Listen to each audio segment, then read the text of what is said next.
ವಂದನೆಗಳು ಸಿಸ್ಟರ್. ಕೂಡಿ ಬಂದಿರುವ ಎಲ್ಲ ಆತ್ಮೀಯರಿಗೂ ಯೇಸುಕ್ರಿಸ್ತರ ನಾಮದಲ್ಲಿ ವಂದನೆಗಳನ್ನು ಸಲ್ಲಿಸುತ್ತಾ ಈ ಮುಂಜಾನೆಯ ಸಮಯದಲ್ಲಿ ನಾವು ಪ್ರಾರ್ಥನೆಯೊಂದಿಗೆ ಊಟವನ್ನು ಪ್ರಾರಂಭ ಮಾಡೋಣ. ಕಣ್ಣುಚ್ಚಿ ಪ್ರಾರ್ಥಿಸೋಣ. ನಮ್ಮನ್ನು ಬಹಳವಾಗಿ ಪ್ರೀತಿಸುವ ಪರಲೋಕದಲ್ಲಿರುವ ತಂದೆಯಾದ ದೇವರೇ, ನಿನ್ನ ಮಹೋನ್ನತವಾದ ನಾಮಕ್ಕೆ ಸ್ತೋತ್ರವಾಗಲಿ, ಮಹಿಮೆಯಾಗಲಿ. ಅಪ್ಪ ತಂದೆಯೇ, ಈ ಮುಂಜಾನೆಯ ಸಮಯದಲ್ಲಿ ಇನ್ನೊಂದು ದಿನವನ್ನು ನೋಡುವಂತ ಮಹಾಕೃಪೆಯನ್ನು ಕೊಟ್ಟಿದ್ದೀರಿ. ಅದಕ್ಕಾಗಿ ಸ್ತೋತ್ರ ತಂದೆ. ಹೌದು ಸ್ವಾಮಿ, ಅರ್ಹರಲ್ಲದ ನಮ್ಮನ್ನು ಕರ್ತನೆ ಇನ್ನೂ ನಾವು ಬದಲಾಗಬೇಕೆಂದು ನಮಗೆ ಅವಕಾಶವನ್ನು ಮಾಡಿಕೊಟ್ಟು ಇನ್ನೊಂದು ದಿನವನ್ನು ನೋಡುವಂತ ಒಂದು ಕೃಪೆಯನ್ನು ನೀವು ಕೊಟ್ಟಿದ್ದಕ್ಕಾಗಿ ಸ್ತೋತ್ರ ತಂದೆಯೇ. ಈ ಮುಂಜಾನೆಯ ಸಮಯದಲ್ಲಿ ನಿನ್ನನ್ನು ಹುಡುಕಲು, ನಿನ್ನ ಮಾತುಗಳನ್ನು ಕೇಳಿ ನಮ್ಮ ಬದುಕನ್ನು ಬದಲಾಯಿಸಿಕೊಳ್ಳಲು ಆತುರದಿಂದ ಕಾದು ಬಂದಿರುವ ನಿನ್ನ ಮಕ್ಕಳನ್ನು ನಿನ್ನ ಕರಗಳಿಗೆ ಒಪ್ಪಿಸಿಕೊಳ್ಳುತ್ತಿದ್ದೇನಪ್ಪ. ಪ್ರತಿಯೊಬ್ಬರನ್ನು ಅಪ್ಪ ಹೆಸರಿಂದ ಆಶೀರ್ವದಿಸು, ಬಲಪಡಿಸು. ನಿನ್ನ ಆತ್ಮಿಕ ಜ್ಞಾನದಲ್ಲಿ ದಿನ ದಿನೇ ಅಭಿವೃದ್ಧಿ ಹೊಂದುವಂತೆ ಕೃಪೆಯಿಂದ ನಡೆಸು ಕರ್ತನೆ. ಅದೇ ರೀತಿಯಾಗಿ ಕರ್ತನೆ, ಮಾತನಾಡಲು ಅವಕಾಶವನ್ನು ಮಾಡಿಕೊಟ್ಟಂತ ತಂದೆಯಾದ ದೇವರಿಗೆ ಸ್ತೋತ್ರವನ್ನು ಹೇಳುತ್ತಾ, ಸಭೆಗೂ ಸಭಾ ಪಾಲಕರಿಗೂ ವಂದಿಸುತ್ತಾ ಈ ಬೆಳಗಿನ ಜಾವದಲ್ಲಿ ಕರ್ತನೆ ನಾನು ಮಾತನಾಡಬೇಕು ಹೊರಟಾಗ ಕರ್ತನೆ ಅಪ್ಪ, ಪವಿತ್ರಾತ್ಮನ ಸಹಾಯದಿಂದ ನಾನು ಏನು ನಿನ್ನ ಮಕ್ಕಳಿಗೆ ತಿಳಿಸಬೇಕೆಂದಿದ್ದೇನೋ ಅದನ್ನು ಸ್ಪಷ್ಟವಾಗಿ ತಿಳಿಸಲು ನನಗೆ ಪವಿತ್ರಾತ್ಮನ ಸಹಾಯವನ್ನು ಹಾಗೂ ಕೇಳುವ ನಿನ್ನ ಮಕ್ಕಳಿಗೆ ಅದನ್ನು ಅಂಗೀಕಾರ ಮಾಡಲು ಬೇಕಾದ ಸಾತ್ವಿಕತ್ವ, ವಿವೇಕ, ಜ್ಞಾನವನ್ನು ಕೊಟ್ಟು ಆಶೀರ್ವದಿಸು, ಬಲಪಡಿಸು ಕರ್ತನೆ. ಈ ಚಿಕ್ಕ ಪ್ರಾರ್ಥನೆಯನ್ನು ಪ್ರಭು ಯೇಸು ಕ್ರಿಸ್ತರ ಮುದ್ದಾದ ನಾಮದಲ್ಲಿ ಬೇಡಿ ಹೊಂದಿಕೊಂಡಿರುವೆ ನನ್ನ ತಂದೆಯೇ, ಆಮೇನ್. ಎಲ್ಲರಿಗೂ ಮತ್ತೊಮ್ಮೆ ಯೇಸು ಕ್ರಿಸ್ತರ ನಾಮದಲ್ಲಿ ವಂದನೆಗಳು ಪ್ರಿಯರೇ. ಈ ದಿನ ನಾನು ಮಾತನಾಡುವಂತ ವಿಷಯ ರಕ್ಷಣೆ. ಇದು ಬಹಳಷ್ಟು ಸಾರಿ ನಾವೆಲ್ಲರೂ ಕೇಳಿರುವ ಮತ್ತು ಹೇಳಿರುವ ಒಂದು ಪದವಾಗಿದೆ, ರಕ್ಷಣೆ. ಕ್ರೈಸ್ತ ಜೀವಿತದಲ್ಲಿ ಇದು ಪ್ರತಿಯೊಬ್ಬರಿಗೂ ಗೊತ್ತಿರುವಂತ ರಕ್ಷಣೆ ಎಂಬ ಪದ.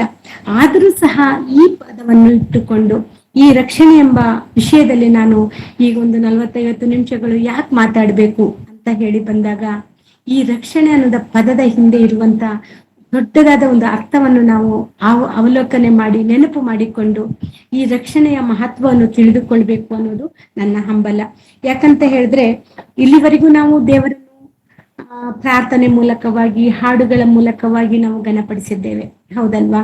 ಪ್ರತಿಯೊಬ್ಬರು ನಾವು ಆದವರು ಪ್ರತಿ ಮುಂಜಾನೆ ಎದ್ದು ಪ್ರಾರ್ಥನೆ ಮಾಡ್ತೀವಿ, ದೇವರಿಂದ ನಾವು ಬೇಡುವರಾಗಿದ್ದೇವೆ ಅಲ್ವಾ?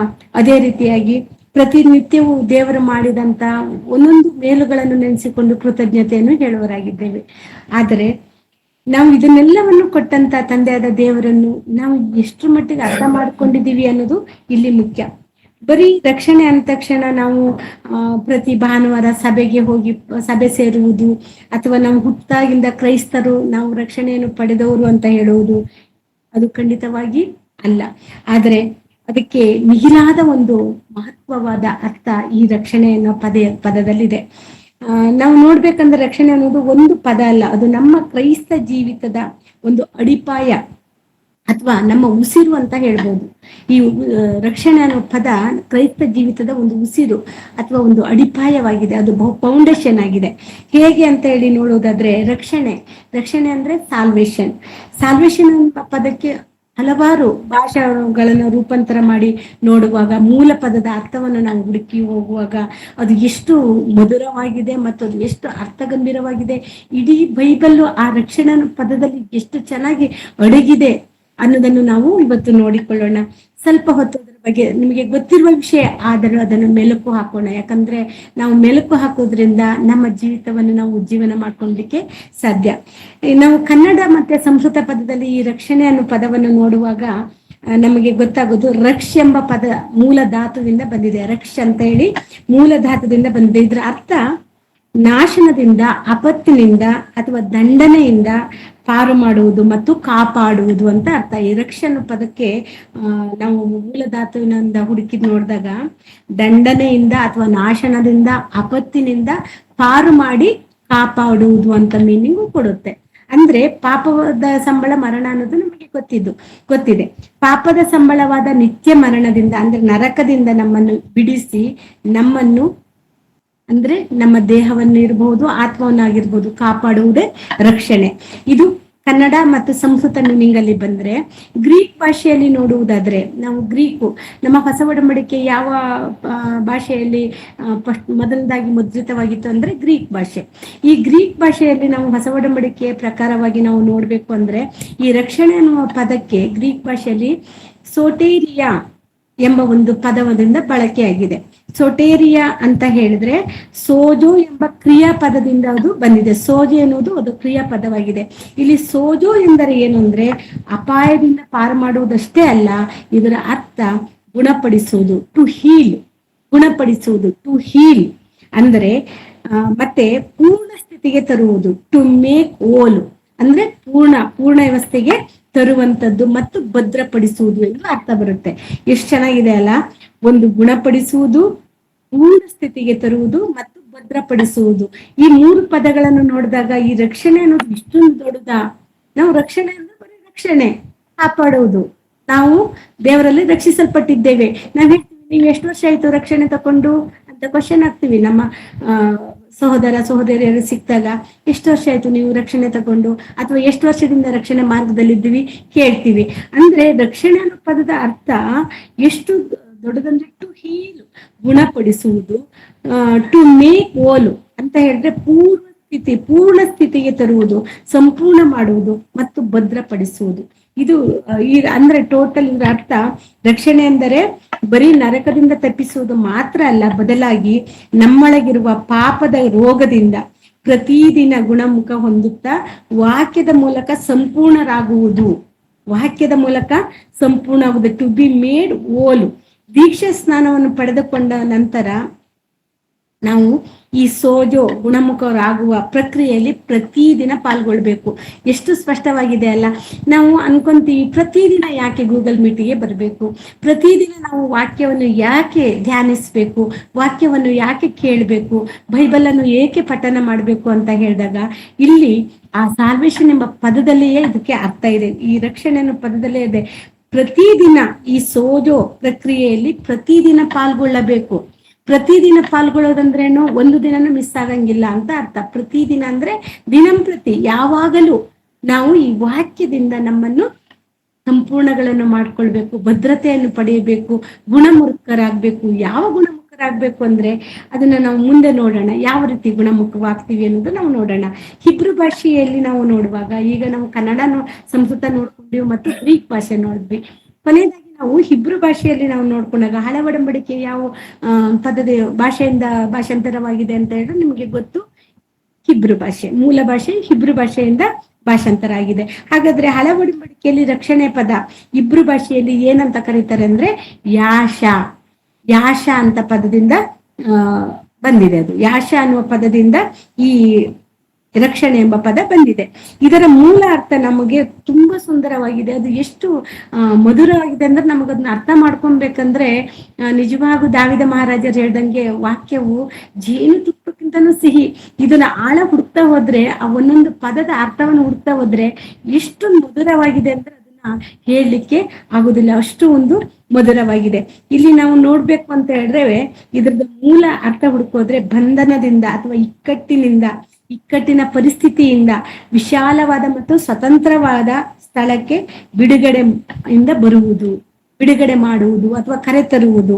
ವಿಶೇಷ ಅಂದ್ರೆ ಯೇಸು ಕ್ರಿಸ್ತರ ಹೆಸರಿನಲ್ಲಿ ಸಹ ಯೇಸುವ ಎಂಬ ಅರ್ಥ ಇದರಲ್ಲೇ ಅಡಗಿದೆ. ಯೇಸುವ ಅಂತೀವಲ್ವ ನಾವು ಇಬ್ರು ಪದದಲ್ಲಿ, ಈ ಯೇಸುವ ಅನ್ನೋ ಪದದ ಅರ್ಥನೂ ಸಹ ಇದೆ. ಅಂದ್ರೆ ನಮ್ಮನ್ನ ಇಕ್ಕಟ್ಟಿನ ಪರಿಸ್ಥಿತಿಯಿಂದ, ಬಂಧನದಿಂದ ಬಿಡಿಸಿ ವಿಶಾಲವಾದ ಸ್ಥಳಕ್ಕೆ ನಡೆಸುವುದೇ ಈ ರಕ್ಷಣೆ.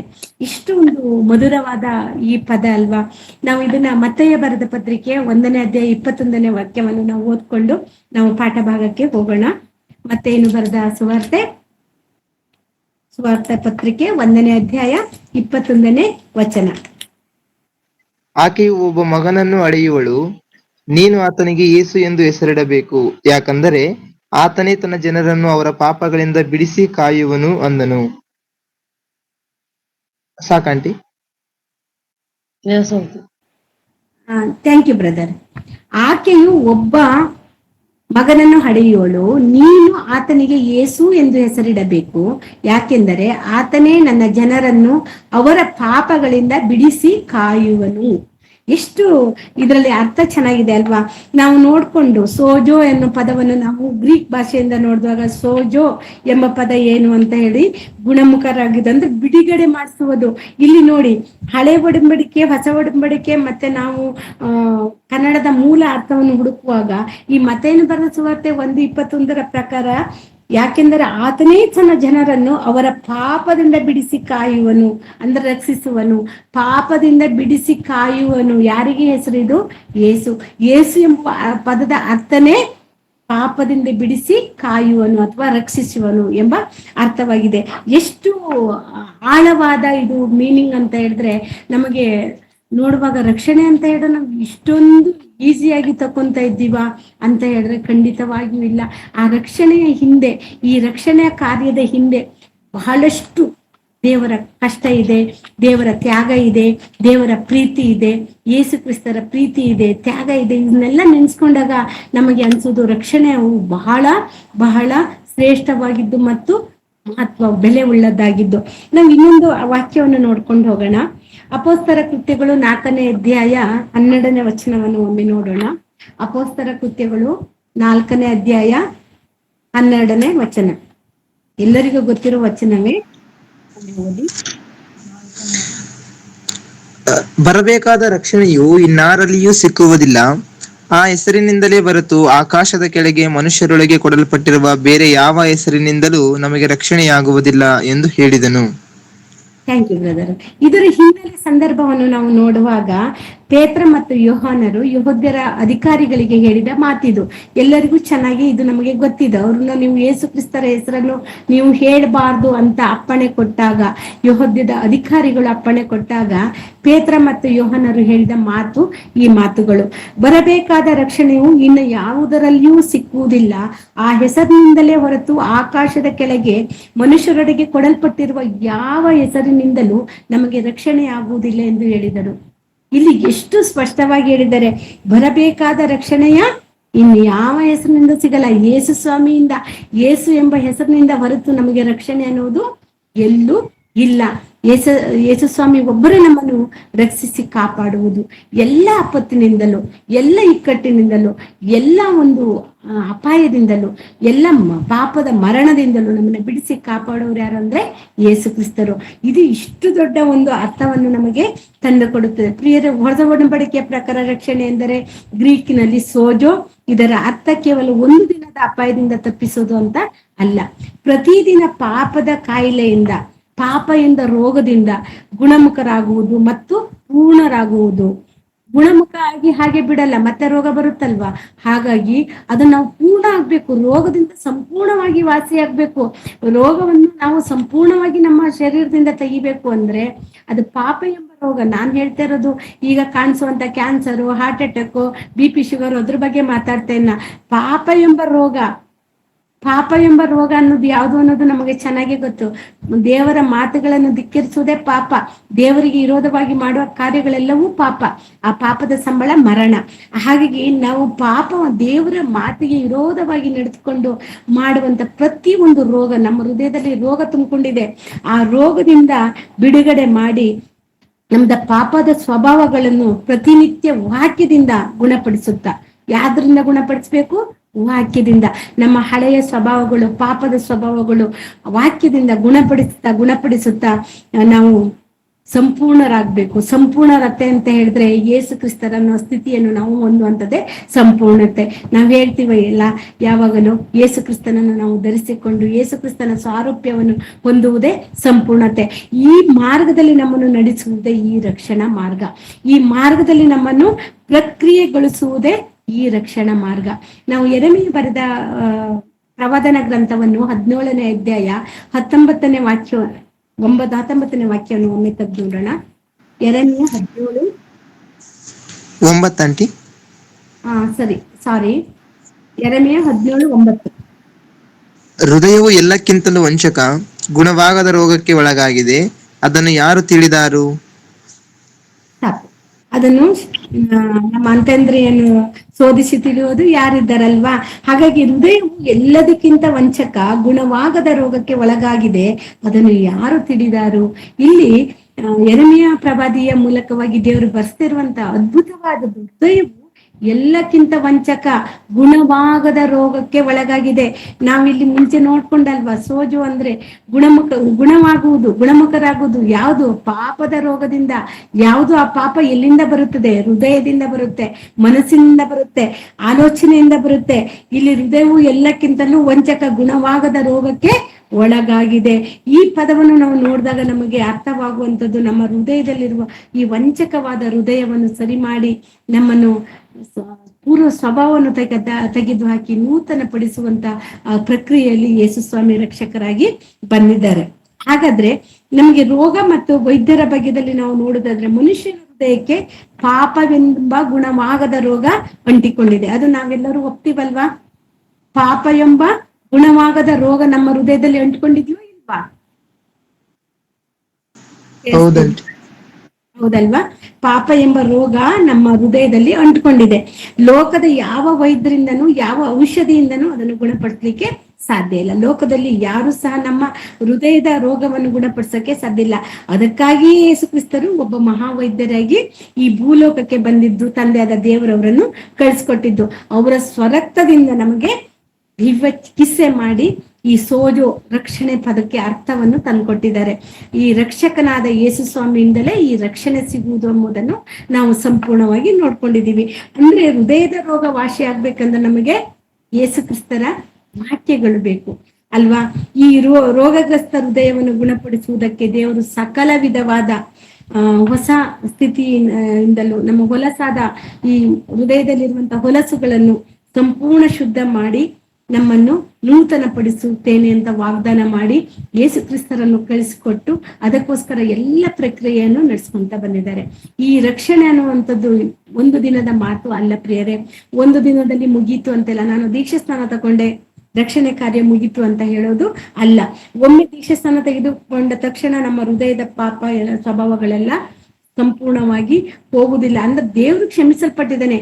ದೇವರ ಕೃಪೆಯಿಂದಲೇ ನಮಗೆ ರಕ್ಷಣೆ ಮಾರ್ಗ ಬಂದಿದೆ ನಮ್ಮಲ್ಲಿ. ಆದ್ರೆ ಒಂದೇ ದಿನದಲ್ಲಿ ಅದು ಎಲ್ಲ ಮಾಯವಾಗುವಂಥದ್ದು ಅಲ್ಲ. ಆತನು ಕ್ಷಮಿಸಿದಾನೆ. ಅದಕ್ಕಾಗಿ ನಾವು ಪ್ರತಿದಿನ ವಾಕ್ಯ ಎಂಬ ಔಷಧಿಯನ್ನು ತೆಗೆದುಕೊಳ್ತಾ ಈ ಗುಣಮುಖವಾಗುವಂದ್ರೆ ಸೋಜೋ ಎಂಬ ಪ್ರಕ್ರಿಯೆಯಲ್ಲಿ, ಅಂದ್ರೆ ಸಾಯುವವರೆಗೂ, ಕ್ರಿಸ್ತನು ಎರಡನೇ ಬರೋಣದವರೆಗೂ ನಾವು ಏನ್ ಮಾಡ್ಬೇಕು? ಮುಂದುವರಿಸಬೇಕು. ನಮ್ಮ ಹೃದಯಕ್ಕೆ ಗುಣವಾಗದ ರೋಗವಿದೆ. ಆ ರೋಗವನ್ನು ಪ್ರತಿದಿನ ಗುಣಪಡಿಸಿಕೊಳ್ಳುವುದೇ ನಿಜವಾದ ರಕ್ಷಣೆಯ ಅರ್ಥವಾಗಿದೆ. ಪ್ರತಿದಿನ ಗುಣಪಡಿಸಿಕೊಳ್ಳುವಿಕೆ. ಒಂದು ದಿನ ಮಾಡಿದ್ವು, ನಾವು ಮತ್ತೆ ಬಿಟ್ವಿ, ನಾವು ಅದ್ರ ಬಗ್ಗೆದಲ್ಲಿ ತಲೆ ಕೆಡ್ಸ್ಕೊಂಡಲ್ಲ, ನಾನು ರಕ್ಷಣೆ ಮಾರ್ಗದಲ್ಲಿ ಬಂದಿದ್ದೀನಿ ಅಂದ್ರೆ ನಾವು ಮೋಸ ಹೋಗ್ತೀವಿ. ಹಾಗಾದ್ರೆ ನಾವು ಕಡೆಯವರೆಗೂ ಸಹ ನಮ್ಮನ್ನು ಪ್ರತಿದಿನ ನಾವು ಶುದ್ಧ ಮಾಡ್ಕೊಬೇಕು. ವಾಕ್ಯದಿಂದ ನಮ್ಮನ್ನು ನಾವು ಗುಣಪಡಿಸಿಕೊಳ್ಬೇಕು. ಇದೇ ಸೋಜೋ ಎಂಬ ಪದದ ನಿಜವಾದ ಅರ್ಥ. ಅಂದ್ರೆ ಗುಣಪಡಿಸುವಿಕೆ. ನಮ್ಮ ರೋಗವನ್ನು ಗುಣಪಡಿಸಬೇಕು ಅಂದ್ರೆ ಪ್ರತಿದಿನ ಮೆಡಿಸಿನ್ ತಕೊಬೇಕಲ್ವಾ? ಈಗ ನಮಗೆ BP ಶುಗರ್ ಬಂದಿದೆ ಅಂದ್ರೆ ಡಾಕ್ಟರ್ ಏನಂತಾರೆ? ನೀನ್ ಸಾಯೋದ್ವರೆಗೆ ತಕೊಬೇಕಮ್ಮ, ಇದನ್ನ ನಿಲ್ಸಂಗಿಲ್ಲ. ನಿಲ್ಸಿದ್ರೆ ನರಗಳು ಡ್ಯಾಮೇಜ್ ಆಗುತ್ತೆ, ಅದರಿಂದ ಬೇರೆ ಬೇರೆ ಕಾಯಿಲೆಗಳು ಉಂಟಾಗುತ್ತೆ. ಹಾಗಾಗಿ ನೀವೇನ್ ಮಾಡ್ಬೇಕು? ಇದನ್ನ ನಿಲ್ಸಿದ್ರೆ ಅಪಾಯ ಜಾಸ್ತಿ, ನಿಲ್ಸಿದ್ರೆ ನಿಮಗೆ ಅಪಾಯ ಕಡಿಮೆ ಅಂತ ಹೇಳ್ತಾರೆ. ಯಾಕಂದ್ರೆ ನಾವ್ ಅನ್ಕೊಂತೀವಿ, ಅಯ್ಯೋ ಡೈಲಿ ಮಾತ್ರ ತಕೊಬೇಕಾ, ಅದ್ರಲ್ಲಿ ಎಷ್ಟೊಂದು ಕೆಮಿಕಲ್ ಇರುತ್ತೆ, ನಮ್ಮ ಹಾರ್ಮೋನ್ಗಳು ಹಾಳಾಗುತ್ತೆ, ನಮ್ಗೆ ರೋಗ ಬರುತ್ತೆ, ಕ್ಯಾಲ್ಸಿಯಂ ಕಡಿಮೆ ಆಗುತ್ತೆ, ಇವೆಲ್ಲ ನಾವು ಯೋಚನೆ ಮಾಡ್ತೀವಿ. ಆದ್ರೆ ಡಾಕ್ಟರ್ ಏನಂತಾರೆ ಗೊತ್ತಾ? ನೋಡಿ ಅಮ್ಮ, ನಿಮ್ಗೆ ಒಂದ್ಸಲ ಶುಗರ್ ಬಂದಿದೆ, ಶುಗರ್ ಕಂಟ್ರೋಲ್ ಅಲ್ಲಿ ಇಟ್ಕೊಬೇಕಂದ್ರೆ ನೀವು ಈ ಮಾತ್ರೆನ ತಗೊಂಡ್ಕೊಳ್ಬೇಕು. ಬರೀ ಶುಗರ್ ಕಂಟ್ರೋಲ್ ಮಾತ್ರ ಮಾಡಲ್ಲ ನಾವು, ನಮ್ಮ ನರ ದೌರ್ಬಲ್ಯವನ್ನು ನಾವು ಕಾಪಾಡ್ಕೊಂತೀವಿ. ಕಿಡ್ನಿ ಮತ್ತೆ ಲಿವರ್ ಅನ್ನು ಕಾಪಾಡ್ಕೊಬೇಕಂದ್ರೆ ಈ ಮಾತ್ರೆ ತಗೊಬೇಕು. ಯಾಕಂದ್ರೆ ರೋಗ ವಾಸಿ ಆಗ್ಬೇಕಂದ್ರೆ ನನಗೆ ಔಷಧಿ ಅಗತ್ಯ ಇದೆ.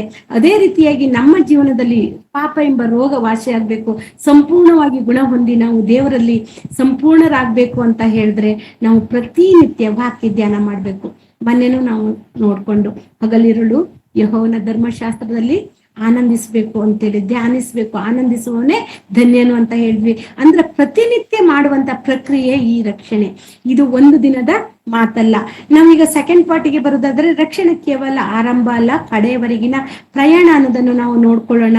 ಯಾಕಂದ್ರೆ ಕೆಲವರು ಸುಳ್ಳು ಬೋಧಕರು ನಮ್ಗೆ ವಂಚಿಸುವಂತ ಮಾತುಗಳನ್ನು ಹೇಳ್ತಾ ಇದ್ದಾರೆ. ಎಷ್ಟೋ ಕಡೆ ಇದು ಅವಾಗವಾಗ ಬರ್ತಾ ಇದೆ.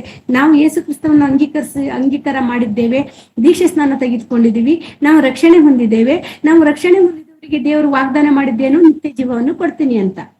ಹೌದಲ್ವಾ? ರಕ್ಷಣೆ ಹೊಂದಿದವರಿಗೆ ನಿತ್ಯ ಜೀವವನ್ನು ಕೊಡ್ತೀನಿ ಅಂತ ದೇವರು ವಾಗ್ದಾನ ಮಾಡಿದ್ದಾನೆ. ಈ ವಾಗ್ದಾನವನ್ನು ಹಿಡ್ಕೊಂಡು ಕೆಲವರು ನಮ್ಮನ್ನು ಯಾಮಾರಿಸ್ತಾ ಇದ್ದಾರೆ. ಏನಂತ ಯಾಮಾರಿಸ್ತಾ ಇದ್ದಾರೆ?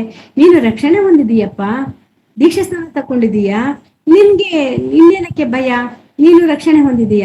ರಕ್ಷಣೆ ಹೊಂದಿದೀವಿ ಅಂತ ಹೇಳಿದ್ರೆ ದೀಕ್ಷಾ ಸ್ನಾನ ತಕೊಂಡ ತಕ್ಷಣ ನಮ್ಮನ್ನು ನಾವು ಸಂಪೂರ್ಣವಾಗಿ ಏನಾದ್ರೂ ಬದಲಾಯ್ತಾ ಅಂದ್ರೆ ದೇವರು ನಮ್ಮ ಹಳೆಯ ಪಾಪಗಳನ್ನು, ನಮ್ಮ ಹಳೆಯ ಕ್ರಿಯೆಗಳನ್ನೆಲ್ಲ ಮನ್ನಿಸಿದ್ದಾರೆ, ಕ್ಷಮಿಸಿದ್ದಾರೆ. ಆದ್ರೆ ಪಾಪದ ಆಲೋಚನೆಗಳು, ಹಳೆಯ ಸ್ವಭಾವಗಳು ನಮ್ಮಲ್ಲಿ ಹಾಗೆ ಉಳಿದಿರುತ್ತೆ. ಆ ಸ್ವಭಾವಗಳನ್ನು ತೆಗಿಬೇಕಂದ್ರೆ ವಾಕ್ಯದಿಂದ ಮಾತ್ರನೇ ತೆಗಿಲಿಕ್ಕೆ ಸಾಧ್ಯ. ವಾಕ್ಯದಿಂದ ತೆಗ್ದಿಲ್ಲ ಅಂದ್ರೆ ನಾವು ಪರಿಪೂರ್ಣರಾಗುವುದಿಲ್ಲ. ದೇವರು ಕ್ಷಮಿಸಿದ್ದಾರೆ, ಅವರು ಪಾಪವನ್ನು ಕ್ಷಮಿಸಿ ನಿನಗೆ ರಕ್ಷಣೆ ಮಾರ್ಗದಲ್ಲಿ ನಡೆಸ್ತೀನಿ ಮಕ್ಕಳ, ನೀವು ನಿತ್ಯ ಲೋಕವನ್ನು ಸೇರುವಂತರು, ನಿಮಗೆ ನಿತ್ಯವಾದ ರಾಜ್ಯವನ್ನು ಕೊಡ್ತೀನಿ, ನಿತ್ಯ ಲೋಕವಾದ ಪರಲೋಕವನ್ನು ಕೊಡ್ತೀನಿ ಅಂತ ಹೇಳಿದ್ದಾರೆ.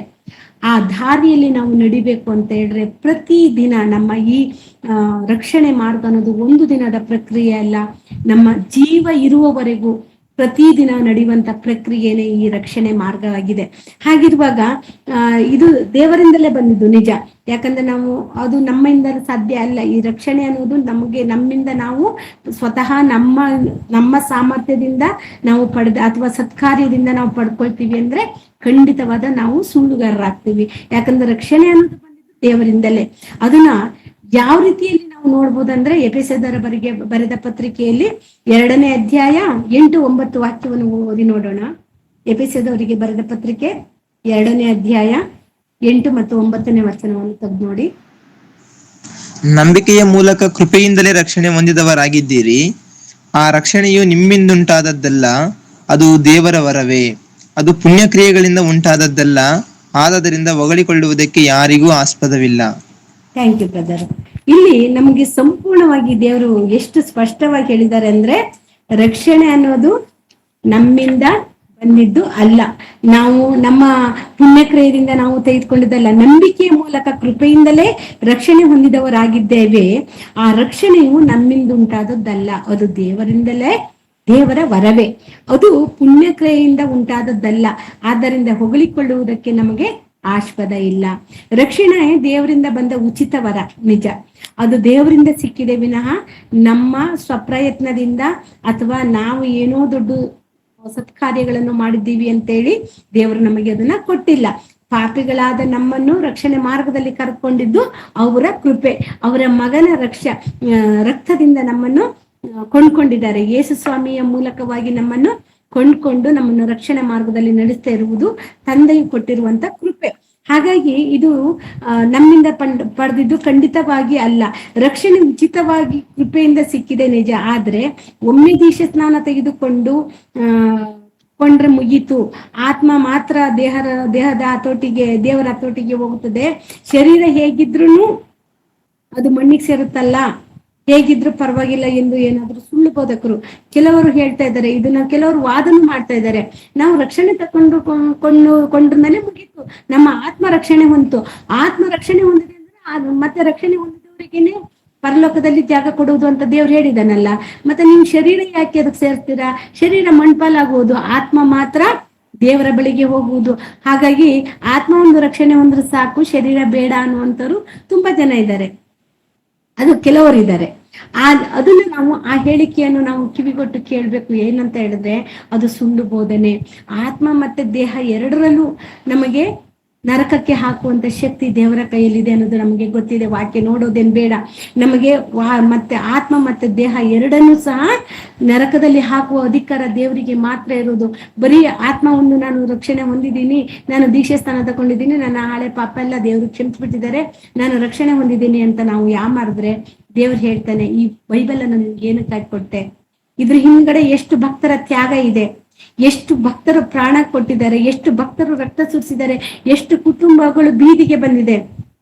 ಇದರೆಲ್ಲ ಹಿನ್ನೆಲೆಯಲ್ಲಿ ಎಷ್ಟು ಜನ ಗರ್ಗಸದಿಂದ ಕುಯಿಸ್ಕೊಂಡ್ರು, ಎಷ್ಟು ಜನ ಜೀವಂತವಾಗಿ ಭಸ್ಮ ಆಗಿದ್ದಾರೆ. ಇದನ್ನೆಲ್ಲ ನಾವು ಚರಿತ್ರೆಯಲ್ಲಿ ನೋಡ್ತಾ ಬಂದಿವಿ. ಬೈಬಲ್ ಬಂದಿರುವಂತ ಒಂದು ಪ್ರಯಾಣವನ್ನು ನೋಡಿದಾಗ ಗೊತ್ತಾಗುತ್ತೆ. ಈ ಸತ್ಯವೇದದಲ್ಲಿ ಪವಿತ್ರಾತ್ಮನ ಸಹಾಯದಿಂದ ದೇವರು ಪ್ರತಿ ಒಂದು ವಿಷಯವನ್ನು ಮುಚ್ಚು ಮರೆ ಇಲ್ಲದೆ ಬರೆಸಿದ್ದಾರೆ. ಯಾಕೆ? ನಾವು ಪರಿಶುದ್ಧರಾಗಿರ್ಬೇಕು ಅಂತ. ಯಾವ ರೀತಿಯಲ್ಲಿ ಪರಿಶುದ್ಧರು? ಆತ್ಮ ಮಾತ್ರನೇ ಸಾಕ, ದೇಹ ಇಲ್ವಾ? ನಾವು ದೇಹದಲ್ಲಿದ್ದೇವಾ, ಆತ್ಮದಲ್ಲಿ ಮಾತ್ರ ಇದ್ದೇವಾ? ಆತ್ಮ ದೇಹಗಳನ್ನು ಧರಿಸಿಕೊಂಡಿದ್ದೀವಿ.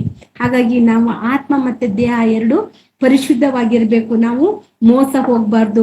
ಒಂದು ದಿನ ಪ್ರಕ್ರಿಯೆಯಿಂದ ಇದು ದೀಕ್ಷೆ ಸ್ನಾನ ತೆಗೆದುಕೊಂಡ ತಕ್ಷಣ ನಾನು ರಕ್ಷಣೆ ಹೊಂದಿದ್ದೀನಿ, ಸತ್ತ ನಂಗೆ ಸ್ವರ್ಗ ಸಿಗುತ್ತೆ ಅನ್ನೋದು ತಪ್ಪಾದ ಕಲ್ಪನೆ. ಅದು ಒಂದು ಮೆಟ್ಟಲು ಅಷ್ಟೇ, ಪ್ರಥಮ ಮೆಟ್ಟಲು, ಪ್ರಥಮ ಹೆಜ್ಜೆ.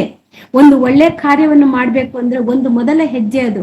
ನಾವು ದೇವರಿಗೆ ಹತ್ತಿರವಾಗ್ತೀವಿ, ದೇವರ ಮಕ್ಕಳೆನ್ಸ್ಕೊಂತೀವಿ, ಸಭೆಯನ್ನು ಸೇರುವುದಕ್ಕಾಗಿ, ನಾವು ಸಭೆಯಲ್ಲಿ ಒಂದು ಕಲ್ಲಾಗುವುದಕ್ಕಾಗಿ ಅದರ ಮೊದಲ ಮೆಟ್ಟಲು ಅಷ್ಟೇ. ಆ ಮೊದಲ ಮೆಟ್ಟಿನಲ್ಲೇ ನಿಂತ್ಕೊಂಡ್ರೆ ನಾವು ಆಗಲ್ಲ, ಮುಂದೆ ಹೋಗ್ಬೇಕು. ಮೇಲ್ವರೆಗೂ ನಾವು ಹೋಗ್ಬೇಕು ಅಂದ್ರೆ ಒಂದೊಂದೇ ಸ್ಟೆಪ್ ಅನ್ನು ಹತ್ತಿಕೊಂಡು ಹೋಗ್ಬೇಕು. ಪ್ರತಿನಿತ್ಯವೂ ಇದು ಪ್ರಯಾಣ ಇದೆ, ಒಂದು ದಿನಕ್ಕೆ ಮುಗಿಯುವಂತ ಪ್ರಕ್ರಿಯೆ ಇದು ಅಲ್ಲವೇ ಅಲ್ಲ. ನಾವು ಕೊರಿಂಥದವರಿಗೆ ಬರೆದ 1ನೇ ಪತ್ರಿಕೆ 15ನೇ ಅಧ್ಯಾಯ 2ನೇ ವಚನವನ್ನು ಒಮ್ಮೆ ಓದೋಣ. ಕೊರಿಂಥದವರಿಗೆ ಬರೆದ ಮೊದಲ ಪತ್ರಿಕೆ 15ನೇ ಅಧ್ಯಾಯ 2ನೇ ವಚನ. ಅದರಲ್ಲಿ ನಿಂತಿದ್ದೀರಿ. ನಾನು ಯಾವ ಸಂಗತಿಯನ್ನು ಹೇಳಿ ನಿಮಗೆ ಸುವಾರ್ತೆಯನ್ನು ತಿಳಿಸಿದೆನೋ ನೀವು ಅದನ್ನು ಗಟ್ಟಿಯಾಗಿ ಹಿಡಿದುಕೊಂಡರೆ ಮತ್ತು ನಿಮ್ಮ ನಂಬಿಕೆಯು ನಿರಾಧಾರವಾಗದ ಪಕ್ಷಕ್ಕೆ ಆ ಸುವಾರ್ತೆಯಿಂದ ನಿಮಗೆ ರಕ್ಷಣೆಯಾಗುತ್ತದೆ. ಸಾಕು, ಥ್ಯಾಂಕ್ ಯು ಬ್ರದರ್. ನಾನು ಯಾವ ಸಂಗತಿಯನ್ನು ನಿಮಗೆ ಹೇಳಿ ಸುವಾರ್ತೆಯನ್ನು ತಿಳಿಸಿದನೋ ನೀವು ಅದನ್ನು ಗಟ್ಟಿಯಾಗಿ ಹಿಡಿದುಕೊಂಡರೆ ಮತ್ತು ನಿಮ್ಮ ನಂಬಿಕೆಯು ನಿರಾಧಾರವಾಗದ ಪಕ್ಷಕ್ಕೆ ಈ ಸುವಾರ್ತೆಯಿಂದ ನಿಮಗೆ ರಕ್ಷಣೆ ಸಿಗುತ್ತದೆ. ಪೌಲನವರು ಸಾರಿದ ರಕ್ಷಣೆ ಸುವಾರ್ತೆ ಯಾವುದು ಅಂತ ಹೇಳಿದ್ರೆ ನಮಗೆ ಚೆನ್ನಾಗಿ ಗೊತ್ತಲ್ವಾ? ಯೇಸು ಕ್ರಿಸ್ತರ ಮರಣ, ಸಮಾಧಿ, ಪುನರುತ್ಥಾನದ ಬಗ್ಗೆ ಸುವಾರ್ತೆಯನ್ನು ಸಾರಿರ್ತಾರೆ. ಈ ಸುವಾರ್ತೆಯನ್ನು ನಾವು ನಂಬಬೇಕು. ಹೌದು, ಯೇಸು ಸ್ವಾಮಿ ನಮಗೋಸ್ಕರ ಸಿಲುಬೆಯಲ್ಲಿ ಪ್ರಾಣವನ್ನು ತೆತ್ತಿದ್ದಾರೆ, ಅವರು ನಮಗೋಸ್ಕರ ರಕ್ತವನ್ನು ಸುರಿಸಿದ್ದಾರೆ, ಸಮಾಧಿಯಾಗಿ 3ನೇ ದಿನ ನಮಗೋಸ್ಕರ ಎದ್ದು ಪುನರುತ್ಥಾನ ಹೊಂದಿದ್ದಾರೆ, ಮತ್ತೆ ನಮ್ಮನ್ನು ಕರ್ಕೊಂಡು ಹೋಗ್ತೀನಿ ಅಂತೇಳಿ ವಾಗ್ದಾನ ಕೊಟ್ಟಿದ್ದಾರೆ. ಆ ಪುನರುತ್ಥಾನ, ಯೇಸು ಸ್ವಾಮಿಗಾದ ಪುನರುತ್ಥಾನ ನಮಗಾಗುತ್ತೆ. ಅದು ಯಾವಾಗ ಆಗುತ್ತೆ? ನಾವು ಸತ್ತರೆ ನಮ್ಮನ್ನು ದೇವರು ಮತ್ತೆ 2ನೇ ಬರೋಣದಲ್ಲಿ, ಯೇಸು ಕ್ರಿಸ್ತರ 2ನೇ ಬರೋಣದಲ್ಲಿ ಎಬ್ಬಿಸ್ತಾರೆ. ಎಬ್ಬಿಸಿದಾಗ ನಮ್ಮ ಆತ್ಮಕ್ಕೆ ಮತ್ತೆ ನಮ್ಮ ದೇಹ ಸೇರಿಕೊಳ್ಳುತ್ತೆ. ಅದೇ ರೀತಿಯಾಗಿ ಆ ದೇಹದ ಮೇಲೆ ಮಹಿಮಾ ಎಂಬ ಶರೀರವನ್ನು ಕೊಟ್ಟು ದೇವರು ನಮ್ಮನ್ನು ಪುನರುತ್ಥಾನಗೊಳಿಸಿ ಮಹಿಮೆ ಪದವಿಗೆ ಸೇರಿಸ್ತಾರೆ ಅನ್ನೋದು ನಮಗೆ ಚೆನ್ನಾಗಿ ಗೊತ್ತಿದೆ. ಈ ಮಹಿಮೆ ಪದವಿವರೆಗೆ ನಮ್ಮ ಪ್ರಕ್ರಿಯೆಗಳು ಹೇಗಿರ್ಬೇಕು ಅಂದ್ರೆ ನಾವು ಆತ್ಮದಲ್ಲಿಯೂ ಶುದ್ಧರಾಗಿರ್ಬೇಕು, ದೇಹವನ್ನು ಸಹ ಮಲಿನ ಮಾಡಿಕೊಳ್ಳದ ಹಾಗೆ ನಮ್ಮನ್ನು ಜಾಗರೂಕತೆಯಿಂದ ನಡೆಸ್ಕೊಳ್ಬೇಕು. ಮೊನ್ನೆ ನಾವು ಹರೀಶ್ ಬ್ರದರು ಮಾತಾಡುವಾಗ ಮೀನಿನ ಬಗ್ಗೆದಲ್ಲಿ ನಮಗೆ ಹೇಳಿದ್ರು. ಮೀನು ಸಮುದ್ರದಲ್ಲಿ ಇರುತ್ತೆ, ನಿಜ. ಮೀನಿಗೆ ಬೇರೆ ಆಪ್ಷನ್ನೇ ಇಲ್ಲ. ಎಲ್ಲಾದ್ರೂ ಸಿಹಿ ನೀರು, ಉಪ್ಪಿಲ್ಲದ ನೀರಿನಲ್ಲಿ ಹೋಗಿ ನಾನು ತೊಳ್ಕೊಂಬರೋಣ ಅನ್ನೋಕೆ ಅವಕಾಶನೇ ಇಲ್ಲ. ಅದು ಹುಟ್ಟಾಗಿಂದ ಸಾಯಲ್ವರೆಗೂ ಎಲ್ಲಿರುತ್ತೆ? ಸಮುದ್ರದಲ್ಲಿ. ಆ ಉಪ್ಪು ನೀರಿನಲ್ಲೇ, ಕಹಿ ನೀರಿನಲ್ಲೇ. ಉಪ್ಪು ಜಾಸ್ತಿ ಇದ್ರೆ ಏನಾಗುತ್ತೆ? ಅದು ಕಹಿ. ಯಾರಾದ್ರೂ ಸಮುದ್ರದ ನೀರನ್ನು ಗೊಟ ಅಂತೇಳಿ 1 ಲೀಟರ್ ನೀರು ಕುಡೀರಿ ನೋಡೋಣ, ಸಾಧ್ಯ ಆಗುತ್ತಾ ಅಂತ? ಖಂಡಿತವಾಗಿಯೂ ಸಾಧ್ಯ ಆಗಲ್ಲ. ಅಂತ ಒಂದು ನೀರಿನಲ್ಲಿ ಇರುವಂತ ಮೀನು ಅದರ ಶರೀರಕ್ಕೆ ಸ್ವಲ್ಪನೂ ಸಹ ಅದು ಉಪ್ಪನ್ನು ಅಂಟಿಸ್ಕೊಳ್ಳೋದಿಲ್ಲ. ಅದನ್ನ ನಾವು ಶುಚಿ ಮಾಡಿ ನಾವು ಅಡಿಗೆ ಮಾಡ್ಕೊಂಡು ತಿನ್ನಾಗ, ನಾವು ಅಡಿಗೆ ಮಾಡುವಾಗ ಉಪ್ಪನ್ನು ಬಳಸ್ತೀವಿ, ರುಚಿಗೆ ಉಪ್ಪನ್ನು ಬಳಸ್ತೀವಿ. ಯಾಕೆ? ಅದು ಉಪ್ಪಲ್ಲೇ ಇತ್ತಲ್ಲ, ಉಪ್ಪು ನೀರಿನಲ್ಲೇ ಅಷ್ಟು ದಿನ ಜೀವನ ಮಾಡಿದ್ಯಲ್ವಾ, ನಾವೇನಕ್ಕೆ ಮತ್ತೆ ಈಗ ಉಪ್ಪು ಹಾಕ್ಬೇಕು ಅಂತ ಹೇಳಿದ್ರೆ, ಅದು ಎಷ್ಟು ಶ್ರೇಷ್ಠತೆ ಹೊಂದಿತ್ತು ಆ ಮೀನು ಅಂದ್ರೆ, ದೇವರು ಎಷ್ಟು ಸುರಕ್ಷಿತವಾಗಿ ಅದನ್ನು ಇಟ್ಟಿದಾರಂದ್ರೆ ಉಪ್ಪು ನೀರಿನಲ್ಲಿದ್ರೂ ಸಹ ಅದು ಅಂಟಿಸಿಕೊಂಡಿಲ್ಲ, ಉಪ್ಪನ್ನು ಮೈಗೆ ಅಂಟಿಸಿಕೊಂಡಿಲ್ಲ. ನಾವು ಸಹ ಹಾಗೇನೆ ಲೋಕದಲ್ಲಿ, ಪಾಪದ ಲೋಕದಲ್ಲಿ ಇದ್ದೀವಿ. ನಮ್ಮ ಕಣ್ಣು ಮುಂದೆ ಪ್ರತಿನಿತ್ಯ ಪಾಪದ ಕ್ರಿಯೆಗಳೇ ನಡೀತಾ ಇದ್ದಾವೆ. ನಮ್ಮ ಹಿಂದೆ ತಿರುಗಿದ್ರು, ಮುಂದೆ ತಿರುಗಿದ್ರು, ಅಕ್ಕಪಕ್ಕ ನಾವು ಏನೇ ನೋಡಿದ್ರು, ಮೊಬೈಲ್ ಆನ್ ಮಾಡ್ಲಿ ಅದರಲ್ಲೂ ಪಾಪ ಕೃತ್ಯಗಳೇ, ಟಿವಿ ಆನ್ ಮಾಡ್ಲಿ ಟಿವಿಯಲ್ಲೂ ಪಾಪದ ಕೃತ್ಯಗಳೇ, ಹೊರಗಡೆ ಹೋಗೋಣ ಸ್ವಲ್ಪ ಹೊತ್ತು ದೂರ ಹೋಗಿರೋಣ ಅಂದ್ರೆ ಅಲ್ಲೂ ಅನೇಕ ಪಾಪ ಕೃತ್ಯಗಳು ಕಣ್ಣಿಗೆ ಕಾಣುತ್ತೆ, ನಮ್ಮ ಕಿವಿಗೆ ಕೇಳಿಸುತ್ತೆ ಪಾಪ ಕೃತ್ಯಗಳು. ಮಧ್ಯದಲ್ಲಿ ನಾವು ವಾಸವಾಗಿದ್ದೀವಿ. ಈ ಲೋಕದಲ್ಲಿ ಇರುವವರೆಗೂ ನಾವು ಪಾಪದ ಲೋಕದಲ್ಲೇ ಇರುವುದು. ಇದರಿಂದ ಬಿಡುಗಡೆ ಹೊಂದುವುದು ಯಾವಾಗ? ನಮಗೆ ಮರಣ ದಿನ. ಆ ಮರಣ ಅಂದ್ರೆ ದೇಹಕ್ಕೆ ಮರಣವಾದಾಗ ಈ ಲೋಕದಿಂದ ನಾವು ಬಿಡುಗಡೆ ಆಗ್ತೀವಿ. ಅಂದ್ರೆ ನಮ್ಮ ಆತ್ಮಕ್ಕೆ ಆಗ ವಿಶ್ರಾಂತಿ ಸಿಗುವಂಥದ್ದು. ದೇಹ ಮಂಡಿಗೆ ಸೇರುತ್ತೆ. ಆದ್ರೆ ಆ ದೇಹಕ್ಕಾಗಲಿ ಮನಸ್ಸಿಗಾಗಲಿ ನಾವು ಪಾಪವನ್ನು ಅಂಟಿಕೊಳ್ಳದ ಹಾಗೆ ನಾವು ಬದುಕಬೇಕು ಅಂತ ಮೀನಿನಿಂದ ನಾವು ಪಾಠ ಕಲ್ತಿದ್ದೀವಿ. ಅದೇ ರೀತಿಯಾಗಿ ನಾವು ಇಲ್ಲಿ ಸಹ ಇಲ್ಲಿ ಪೌಲನವರು ಅದನ್ನೇ ಹೇಳ್ತಾರೆ, ನಾವು ಹೊಂದಿದ ಸುವಾರ್ತೆಯನ್ನು ಕಡೆಯವರೆಗೂ ಭದ್ರವಾಗಿ ಹಿಡಿದುಕೊಂಡರೆ ಮಾತ್ರ ರಕ್ಷಣೆ. ಇದು ಒಂದು ದಿನದ ಕ್ರಿಯೆ ಅಲ್ಲ, ನಿರಂತರವಾದ ಕ್ರಿಯೆ. ಈ ರಕ್ಷಣೆ ಮಾರ್ಗದಲ್ಲಿ ಯೇಸು ಕ್ರಿಸ್ತನನ್ನು ನಾವು ಒಂದು ದಿನ ನೆನ್ಸ್ಕೊಳೋದಲ್ಲ, ನಮ್ಮ ಉಸಿರಿರುವವರೆಗೂ ನೆನ್ಸ್ಕೊಬೇಕು. ಅವರು ನಮಗೆ ಕೊಟ್ಟ ಭಿಕ್ಷೆ ಈ ರಕ್ಷಣೆ, ಅವರು ಕೊಟ್ಟಂತ ಮಹಾವರ ಈ ರಕ್ಷಣೆ. ಇದನ್ನ ನಾವು ಹೇಗೆ ಕಾಪಾಡ್ಕೊಳ್ಬೇಕು ಅನ್ನೋದು ತುಂಬಾನೇ ಇಂಪಾರ್ಟೆಂಟು. ರಕ್ಷಣೆಯ ಪ್ರಯಾಣದಲ್ಲಿ ನಾವು ತುಂಬಾ ಕಷ್ಟ ನಡೆಯುವುದು, ತುಂಬಾ ಕಷ್ಟ, ಇಕ್ಕಟ್ಟು ಬಿಕ್ಕಟ್ಟು. ಅದಕ್ಕೆ ಹೇಳಿದ್ದು ಪರಲೋಕಕ್ಕೆ ಸೇರುವವರು ಸ್ವಲ್ಪನೇ ಜನ. ಯಾಕಂದ್ರೆ ಆ ದಾರಿ ಏನು, ಇಕ್ಕಟ್ಟು ಮತ್ತೆ ಬಿಕ್ಕಟ್ಟಾದ ದಾರಿ. ಈ ದಾರಿಯಲ್ಲಿ ಹೋಗ್ಬೇಕಂದ್ರೆ ಅಷ್ಟು ಈಸಿಯಾಗಿದ್ದು ಅಲ್ಲ. ಈ ಲೋಕ, ಈ ಪಾಪದ ಲೋಕ ನಮ್ಮನ್ನು ಎಲ್ಲಾ ರೀತಿಯಿಂದನೂ ಸೆಳ್ಕೊಂತ ಇರುತ್ತೆ, ಅದ್ರ ಕಡೆಗೆ ಸೆಳ್ಕೊಂತ ಇರುತ್ತೆ. ಆದ್ರೆ ಅದನ್ನು ನಾವು ಮೀರಿ ಹೋಗ್ಬೇಕಾಗಿರುವುದು ರಕ್ಷಣೆ ಮಾರ್ಗ. ಮೀರಿ ಹೋಗ್ಬೇಕು ಅಂದ್ರೆ ನಮ್ಮಿಂದ ನಾವು ಏನು ಮಾಡುವುದಕ್ಕಾಗೋದಿಲ್ಲ. ದೇವರ ವಾಕ್ಯ ನಮ್ಮ ಹೃದಯದಲ್ಲಿ ತುಂಬಿದ್ರೆ ಮಾತ್ರನೇ, ಆ ದೇವರ ವಾಕ್ಯಕ್ಕೆ ನಾವು ವಿಧೇಯರಾಗಿ ನಡ್ಕೊಂಡಾಗ ಮಾತ್ರನೇ ಆ ವಾಕ್ಯವೇ ನಮ್ಮನ್ನೋದ್ರಿಂದ ಬಿಡುಗಡೆ ಮಾಡುತ್ತೆ. ಈ ಹೊಲಸಾದ ದಾರಿಯಲ್ಲಿ ನಮಗೆ ಹೋಗಲು ಬಿಡದೆ ನಮ್ಮನ್ನು ಪವಿತ್ರಾತ್ಮನ ಸಹಾಯದಿಂದ ನಡೆಸ್ಕೊಂಡು ದೇವರ ಮಾರ್ಗದಲ್ಲಿ, ಆ ರಕ್ಷಣೆ ಮಾರ್ಗದಲ್ಲಿ ಹೆಜ್ಜೆಯನ್ನು ಇಡ್ತಾ ಮುಂದೆ ಕೈ ಹಿಡಿದು ಕರ್ಕೊಂಡು ಹೋಗುವಂಥದ್ದು ಪವಿತ್ರಾತ್ಮರು. ನಾವು ದೀಕ್ಷಾ ಸ್ನಾನ ತೆಗೆದುಕೊಂಡಾಗ ದೇವರು ನಮ್ಮಲ್ಲಿ ಒಂದು ವರವನ್ನು ಕೊಟ್ಟಿದ್ದಾರೆ, ಅದೇ ಪವಿತ್ರಾತ್ಮನ ವರ.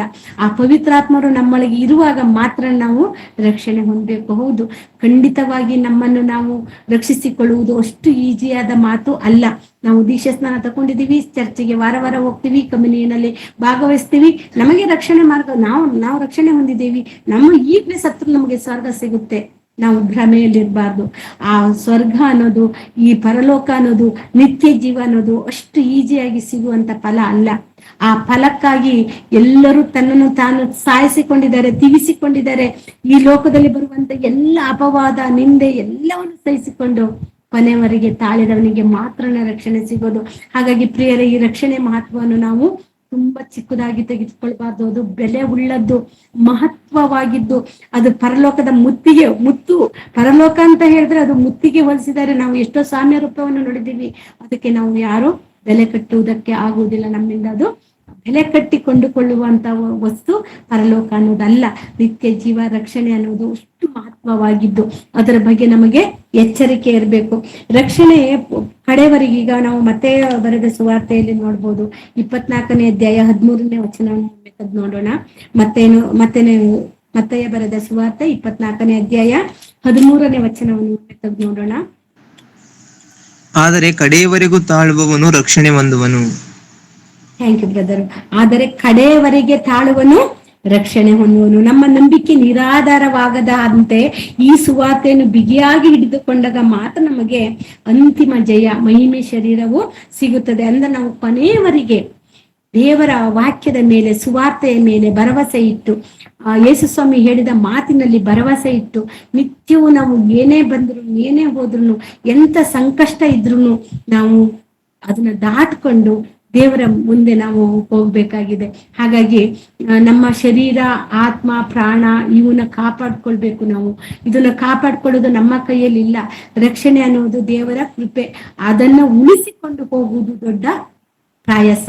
ಆ ಪ್ರಾಯಸದಲ್ಲಿ ನಾವು ಇರ್ಬೇಕು. ಒಮ್ಮೆ ನೋಡ್ಕೊಳ್ಳೋಣ, ಶರೀರ ಮತ್ತು ಆತ್ಮನ ನಡುವೆ ಎಷ್ಟು ಹೋರಾಟ ಇದೆ ಅನ್ನೋದು ನಮಗೆ ಗೊತ್ತು. ಶರೀರ ಹೇಳಿದ್ದನ್ನು ಆತ್ಮ ಕೇಳುವುದಿಲ್ಲ, ಆತ್ಮ ಭಾವದಲ್ಲಿ ಇರುವುದನ್ನು ಶರೀರ ಒಪ್ಕೊಳ್ಳೋದಿಲ್ಲ. ಇದೆರಡಕ್ಕೂ ಹೋರಾಟ ಇದೆ ಅಂತ ರೋಮಾಪುರದವರಿಗೆ ಬರೆದ ಪತ್ರಿಕೆ 7ನೇ ಅಧ್ಯಾಯವನ್ನು ಸಂಪೂರ್ಣವಾಗಿ ನಾವೇನಾದ್ರೂ ಓದಿದ್ರೆ, ಧ್ಯಾನ ಮಾಡಿದ್ರೆ ಹೌದು ಎಷ್ಟು ಹೋರಾಟ ಇದೆ ಆತ್ಮಕ್ಕೂ ಮತ್ತು ಶರೀರದ ನಡುವೆ. ಪ್ರತಿನಿತ್ಯ ಹೋರಾಟ ಇದೆಯೇ ಇಲ್ವಾ? ಒಂದು ದಿನ ಹೋರಾಟ ಮಾಡಿಬಿಡುತ್ತಾ? ನಾವು ದೀಕ್ಷಾ ಸ್ನಾನ ತೆಗೆದುಕೊಳ್ಳುವಾಗ ನಿರ್ಧಾರ ಮಾಡ್ತೀವಲ್ವಾ, ಏನೇ ಬರ್ಲಿ ಏನೇ ಹೋಗ್ಲಿ ನಾವು ಕಡೆವರೆಗೂ ದೇವರಲ್ಲೇ ಇರ್ತೀವಿ ಅಂತ ಪ್ರತಿಜ್ಞೆ ಮಾಡ್ತೀವಿ. ಆ ಪ್ರತಿಜ್ಞೆಯನ್ನು ಉಳಿಸ್ಕೊಳ್ಳುವುದೇ ಇದು ಹೋರಾಟ. ದೇವರಿಗೆ ಕೊಟ್ಟ ಮಾತಿದ್ದೀವಲ್ಲ, ದೇವರು ಕೊಟ್ಟ ಮಾತನ್ನು ನೆರವೇರಿಸ್ಬೇಕಂದ್ರೆ ದೇವರಿಗೆ ನಾವು ಕೊಟ್ಟ ಮಾತನ್ನು ನಾವು ನೆರವೇರಿಸ್ಬೇಕು. ಅದೇ ನಮ್ಮ ಜೀವನದಲ್ಲಿರುವಂತ ಹೋರಾಟ. ಆ ಹೋರಾಟದಲ್ಲಿ ಯಾರೂ ಸಹ ತಪ್ಪಿಸಿಕೊಳ್ಳಲಾಗಲ್ಲ. ಅಪೊಸ್ತಲನಾದ ಪೌಲನು, ಅಷ್ಟು ದೊಡ್ಡ ಶ್ರೇಷ್ಠ ಭಕ್ತರು ಸಹ 7ನೇ ಅಧ್ಯಾಯ, ನಾವು ರೋಮಾಪುರದವರಿಗೆ ಬರೆದ ಪತ್ರಿಕೆ 7ನೇ ಅಧ್ಯಾಯವನ್ನು ನಾವು ಓದ್ತಾ ಹೋದ್ರೆ ಅವರು ಎಷ್ಟು ಮರುತ್ತಾರೆ ಗೊತ್ತಾ? ನನ್ನ ಶರೀರದಲ್ಲಿ ಯಾವುದು ಒಳ್ಳೇದನ್ನೋದೇ ಇಲ್ಲ, ಇರುವುದೆಲ್ಲ ಕೆಟ್ಟದ್ದೇ. ನಾನು ಒಳ್ಳೆದನ್ನು ಮಾಡ್ಬೇಕು ಅಂತ ಆಲೋಚನೆ ಮಾಡಿದ್ರು ನನ್ನಿಂದ ಮಾಡುವುದಕ್ಕಾಗೋದಿಲ್ಲ. ನನಗಿಷ್ಟು ಮರಣ ವ್ಯವಸ್ಥೆಯಲ್ಲಿದೆ ಅಂದ್ರೆ ಪಾಪದ ವ್ಯವಸ್ಥೆಯಲ್ಲಿ ಶರೀರ ಬಿದ್ದಿದೆ ಅಂತ ಹೇಳಿ ಕಣ್ಣೀರಿಡ್ತಾರೆ ಯಾರು? ಪೌಲನವರು. ಅಂತ ದೊಡ್ಡ ಶ್ರೇಷ್ಠ ಭಕ್ತನಾದ ಅವರು, ನನಗೆ ರಕ್ಷಣೆ ಮಾರ್ಗ ಬಂದಿದೆ, ನನಗೆ ಅನೇಕ ವರಗಳಿದೆ, ನನಗೆ ಸತ್ತವರನ್ನು ಎಬ್ಬಿಸುವ ವರ ಇದೆ, ದೆವ್ವವನ್ನು ಬಿಡಿಸುವ ವರ ಇದೆ, ನಾನು ಅನ್ಯ ಭಾಷೆ ಮಾತಾಡ್ತೀನಿ, ನಾನು ನನ್ನ ಶರೀರದ ಮೇಲೆ ನನ್ನ ಉಡುಗೆಯನ್ನು ಗುಂಡು ಮುಟ್ಟಿದ್ರು ಸಾಕು, ನನ್ನ ನೆರಳು ತಾಗಿದ್ರೆ ಸಾಕು, ರೋಗಗಳು ವಾಸಿ ಆಗುತ್ತೆ, ಪಾಪಗಳಿಂದ ಬಿಡುಗಡೆ ಆಗ್ತಾರೆ, ನನ್ಗೆ ಇಷ್ಟೊಂದು ವರ ಇದೆ, ನಾನ್ ಯಾಕೆ ಶರೀರದ ಬಗ್ಗೆ ಯೋಚನೆ ಮಾಡ್ಬೇಕಂತ ಅಂದ್ರ ಖಂಡಿತ ಇಲ್ಲ ಪ್ರಿಯರೇ. ಅವರಿಗೆ ಗೊತ್ತು, ಶರೀರ ಮತ್ತು ಆತ್ಮನ ನಡುವೆ ನಾವು ಸಾಯುವವರೆಗೂ, ನಾವು ಈ ಲೋಕವನ್ನು ಬಿಟ್ಟು ಹೋಗುವವರೆಗೂ, ಈ ಲೋಕದ ಅಂತ್ಯದವರೆಗೂ ಶರೀರ ಮತ್ತು ಆತ್ಮಕ್ಕೆ ಹೋರಾಟ ಇರುತ್ತೆ. ಇದೇ ದೊಡ್ಡ ಯುದ್ಧ, ಇದೇ ಯುದ್ಧ. ಈ ಯುದ್ಧವನ್ನು ನಾವು ಗೆಲ್ಬೇಕು ಅಂದ್ರೆ ಆಯುಧಗಳನ್ನು ಹಿಡ್ಕೊಂಡ್ಬಂದ್ರೆ ಆಗಲ್ಲ. ಕತ್ತಿ ಅಥವಾ ವೆಪನ್ಸ್ ಯಾವ್ದಾದ್ರು ತಕೊಂಡ್ಬಂದ್ಕೊಂಡು ನಾನು ಹೋರಾಟ ಮಾಡ್ತೀನಿ ಅಂದ್ರೆ ಖಂಡಿತವಾಗಲ್ಲ. ಒಳಗೆ ನಡೆಯುವಂತ ಯುದ್ಧ ಯಾವ್ದ್ರಿಂದ ನಾವು ಅದನ್ನ ಮುಗಿಸ್ಬೇಕು ಅಂದ್ರೆ ವಾಕ್ಯ ಎಂಬ ಖಡ್ಗದಿಂದ, ಪವಿತ್ರಾತ್ಮನ ಸಹಾಯದಿಂದ ಮಾತ್ರನೇ ಅದನ್ನ ನಾವು ಮುಗಿಸಿ ಪಾಪದಿಂದ ದೂರವಾಗ್ಲಿಕ್ಕೆ, ಪಾಪ ಅಂಟಿಸಿಕೊಳ್ಳದ ಹಾಗೆ ಬದುಕಲಿಕ್ಕೆ ಸಾಧ್ಯ ಆಗುವುದು ಪವಿತ್ರಾತ್ಮನ ಸಹಾಯ ಮತ್ತು ವಾಕ್ಯದ ಸಹಾಯ ಅಷ್ಟೇ. ಅದನ್ನ ಬಿಟ್ರೆ ನಮ್ಮನ್ನ ಯಾವ ವೆಪನ್ಸಿಂದನೂ ಸಹ ನಮ್ಮ ಈ ಹೋರಾಟದಲ್ಲಿ ಜಯ ಸಿಗ್ಲಿಕ್ಕೆ ಸಾಧ್ಯ ಇಲ್ಲ. ಇದು ಶರೀರ ಮತ್ತು ದೇಹಕ್ಕೆ ಇರುವಂತ ಒಂದು ದೊಡ್ಡ, ಶರೀರ ಮತ್ತು ಆತ್ಮಕ್ಕೆ ಇರುವಂತ ದೊಡ್ಡ ಯುದ್ಧ. ನಾವು ರೋಮಾಪುರದವರಿಗೆ 7ನೇ ಅಧ್ಯಾಯ ನಾವು ಸಾಧ್ಯ ಆದ್ರೆ ಮನೆಯಲ್ಲಿ ಈ ಅಧ್ಯಾಯವನ್ನು ಸಂಪೂರ್ಣವಾಗಿ ಓದಿ, ಇಲ್ಲ ಅಂದ್ರೆ 14ನೇ ಅಧ್ಯಾಯದಿಂದ 14ನೇ ವಚನದಿಂದ 25ನೇ ವಚನದವರೆಗಾದ್ರೂ ನೀವು ಧ್ಯಾನ ಮಾಡಿದ್ರೆ ನಿಮಗೆ ಈ ಶರೀರ ಮತ್ತು ಆತ್ಮದ ನಡುವೆಯಲ್ಲಿ ಹೋರಾಡುವುದನ್ನು ನೀವು ಸಂಪೂರ್ಣವಾಗಿ ಗಮನಿಸಬಹುದು ಸ್ಪಷ್ಟವಾಗಿ. ಇಲ್ಲಿ ಶರೀರವು ಮುಖ್ಯವಲ್ಲ ಎನ್ನುವುದು ಸುಳ್ಳು. ಯಾಕಂದ್ರೆ ಪೌಲನು ಹೇಳಿದಂತೆ ಪಾಪವು ನಮ್ಮ ಶರೀರದ ಮೂಲಕವೇ ನಮ್ಮನ್ನು ದಾಸರನ್ನಾಗಿ ಮಾಡಲು ನೋಡುತ್ತದೆ. ಯಾವ್ದ್ರ ಮೂಲಕ? ಶರೀರದ ಮೂಲಕನೇ ನಮ್ಮನ್ನು ಪಾಪಕ್ಕೆ ದಾಸರಾಗ್ಲಿಕ್ಕೆ ಕರೆತರುವುದು ಈ ಶರೀರ. ನಾವು ಪಾಪ ಆಲೋಚನೆಯಿಂದ ಬರುತ್ತೆ ಅಂತ ಹೇಳ್ರು, ಆಲೋಚನೆಯು ಯಾವ್ದ ಕ್ರಿಯೆಯಲ್ಲಿ ಹೋಗುತ್ತೆ ಅಂದ್ರೆ ಶರೀರದ ಮೂಲಕ ಕ್ರಿಯೆ ಮಾಡುತ್ತೆ. ಈ ಪಾಪದ ಆಲೋಚನೆಯನ್ನು ತಂದೊಡ್ಡಿ ನಮ್ಮನ್ನ ಶರೀರದಲ್ಲಿ ಕ್ರಿಯೆ ನಡೆಸುವುದು ಏನು ಅಂದ್ರೆ ಈ ಶರೀರನೇ. ಈ ಕೈಯು ನಾನು ಮಾಡಬಾರ್ದಂದಿದ್ದು ಯಾವ್ದಾರು ಒಂದು ಹಣನೋ ಅಥವಾ ಯಾವ್ದಾರು ಒಂದು ಒಳ್ಳೆಯ ವಸ್ತುಗಳನ್ನು ಕಣ್ಣಿಗೆ ಕಂಡ ತಕ್ಷಣ ಎಷ್ಟೋ ಜನ ಯಾಮಾರಿ ಎತ್ಕೊಂಡ್ಬಿಡ್ತೀವಿ, ಸುಳ್ಳು ಹೇಳ್ಬಿಡ್ತೀವಿ. ಅದೇ ರೀತಿ ಈ ಕಣ್ಣುಗಳು ನೋಡ್ಬಾರ್ದಾಗದ ಜಾಗಗಳನ್ನು ನೋಡ್ಬಿಟ್ಟು ನೋಡ್ಬಾರ್ದಾಗಿದ್ದನ್ನು ನೋಡಿ ಕಣ್ಣಿನಲ್ಲಿ ಪಾಪ ಮಾಡುತ್ತೆ. ಇದು ಪಾಪದ ಕ್ರಿಯೆಗಳನ್ನು ಮಾಡಿಸುವುದು ಶರೀರನೇ. ಆ ಕ್ರಿಯೆಗಳು ನಡಿಬೇಕು ಅಂದ್ರೆ ಬರೀ ಆಲೋಚನೆಯಿಂದ ನಡೆಯಲ್ಲ, ಕ್ರಿಯೆಗಳ ಮೂಲಕವಾಗಿ ಅದನ್ನ ಸ್ಪಷ್ಟ ಮಾಡ್ತೀವಿ. ಆಲೋಚನೆಯಿಂದ ಮನಸ್ಸಿನಲ್ಲಿ ಇರುತ್ತೆ, ಆ ಮನಸ್ಸಿನಲ್ಲಿ ಇರುವುದನ್ನು ಏನ್ ಮಾಡುತ್ತೆ ಈ ಶರೀರ ಉಪಯೋಗಿಸಿಕೊಳ್ಳುತ್ತೆ, ಪಾಪದ ದಾರಿಯಲ್ಲಿ ನಡೆಸುತ್ತೆ. ಅದನ್ನ ನಡೆಸ್ಬಿಟ್ಟು ನಮ್ಮನ್ನು ಕ್ರಿಯೆ ಮಾಡಿಸಿ ನಮ್ಮನ್ನು ನಿತ್ಯ ನರಕಕ್ಕೆ ಕರ್ಕೊಂಡು ಹೋಗೋಕೆ ದಾರಿ ಮಾಡಿಕೊಡುತ್ತೆ. ಈ ಶರೀರ ಮತ್ತು ಆತ್ಮದ ನಡುವೆ ಹೋರಾಟ ಯಾವಾಗಲೂ ನಾವು ವಾಕ್ಯದಿಂದ ಮತ್ತು ಪವಿತ್ರಾತ್ಮ ಸಹಾಯದಿಂದ ಮಾತ್ರನೇ ಗೆಲ್ಲಿಕ್ಕೆ ಸಾಧ್ಯ, ಇಲ್ಲ ಅಂದ್ರೆ ಸಾಧ್ಯ ಇಲ್ಲ. ನಮ್ಮೊಳಗಿರುವ ಆತ್ಮ ವಾಕ್ಯಕ್ಕೆ ವಿಧೇಯ ಆಗ್ಲಿಕ್ಕೆ ಪ್ರಯತ್ನ ಮಾಡುತ್ತೆ. ನಾವು ಆತ್ಮ ಸ್ವರೂಪಿಗಳು, ದೇವರಿಂದ ಬಂದ ಆತ್ಮ, ಈ ನಮ್ಮೊಳಗಿರುವ ಆತ್ಮ. ಆ ಆತ್ಮ ಏನ್ ಮಾಡುತ್ತೆ ಅಂದ್ರೆ ದೇವರ ವಾಕ್ಯಕ್ಕೆ ವಿಧೇಯರಾಗಿ ಹೋಗ್ಬೇಕು ಅಂತ ರಕ್ಷಣೆ ಮಾರ್ಗದಲ್ಲಿ ನಾವು ಬಂದ ಮೇಲೆ ನಮ್ಮನ್ನು ವಾಕ್ಯ ಏನ್ ಮಾಡುತ್ತೆ ಅಂದ್ರೆ ನಾವು ವಿಧೇಯರಾಗ್ಬೇಕು, ದೇವರ ವಾಕ್ಯಕ್ಕೆ ವಿಧೇಯರಾಗಿ ವಾಕ್ಯದ ಪ್ರಕಾರ ನಡ್ಕೊಬೇಕು ಅಂತ ಆತ್ಮ ಬಯಸುತ್ತೆ. ಆದ್ರೆ ಶರೀರ ಏನ್ ಮಾಡುತ್ತೆ ಗೊತ್ತಾ? ಲೋಕದ ಕಡೆ ಎಳ್ಕೊಂಡು ಹೋಗುತ್ತಂತೆ.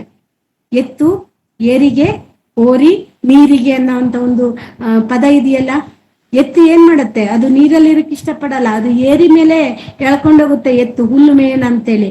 ಆದ್ರೆ ಪಾಣ ಏನ್ ಮಾಡುತ್ತೆ ಗೊತ್ತಾ? ಹೋರಿ ಅದು ನೀರಿಗೆ ಎಳ್ಕೊಂಡೋಗುತ್ತೆ, ನೀರಿನಲ್ಲಿ ಬಿದ್ದು ಒದ್ದಾಡೋಣ ಅಂತೇಳಿ. ಈಗ ಶರೀರ ಮತ್ತು ಆತ್ಮಗಳು ಹಾಗೇನೆ. ಎತ್ತನ್ನು ನಾವು ಆತ್ಮಕ್ಕೆ ಹೋಲಿಸ್ರೆ ಹೋರಿಯನ್ನು ನಾವು ಶರೀರಕ್ಕೆ ಹೋಲಿಸ್ಬೇಕು. ಅದು ಶರೀರಕ್ಕೆ ಸುಖ ಪಡಕ್ಕೆ ನೋಡುತ್ತೆ, ಇದು ಆತ್ಮಕ್ಕೆ ಸುಖ ಪಡಕ್ಕೆ ನೋಡುತ್ತೆ. ಆತ್ಮ ಮತ್ತು ಶರೀರದ ಮೇಲೆ ಹೋರಾಟ ಕೊನೆಯವರೆಗೂ ಇರುತ್ತೆ ಅನ್ನೋದನ್ನು ನಾವು ಮರಿಬಾರ್ದು. ಹಾಗಾಗಿ ಒಂದು ವಾಕ್ಯವನ್ನು ಇಲ್ಲಿ ನೋಡ್ಕೊಳ್ಳೋಣ. ಕೊರಿಂಥದವರಿಗೆ ಬರೆದ ಮೊದಲ ಪತ್ರಿಕೆ 9 ಮತ್ತು 9ನೇ ಅಧ್ಯಾಯ 27ನೇ ವಚನವನ್ನು ಒಮ್ಮೆ ತೆಗೆದು ನೋಡಿ. 1 ಕೊರಿಂಥ 9:27. ಇತರರನ್ನು ಹೋರಾಟಕ್ಕೆ ಕರೆದ ಮೇಲೆ ನಾನೇ ಅಯೋಗ್ಯನೆನಿಸಿಕೊಂಡೇನೇನೋ ಎಂಬ ಭಯದಿಂದ ನನ್ನ ಮೈಯನ್ನು ಜಜ್ಜಿ ಸ್ವಾಧೀನಪಡಿಸಿಕೊಳ್ಳುತ್ತೇನೆ. Thank you brother.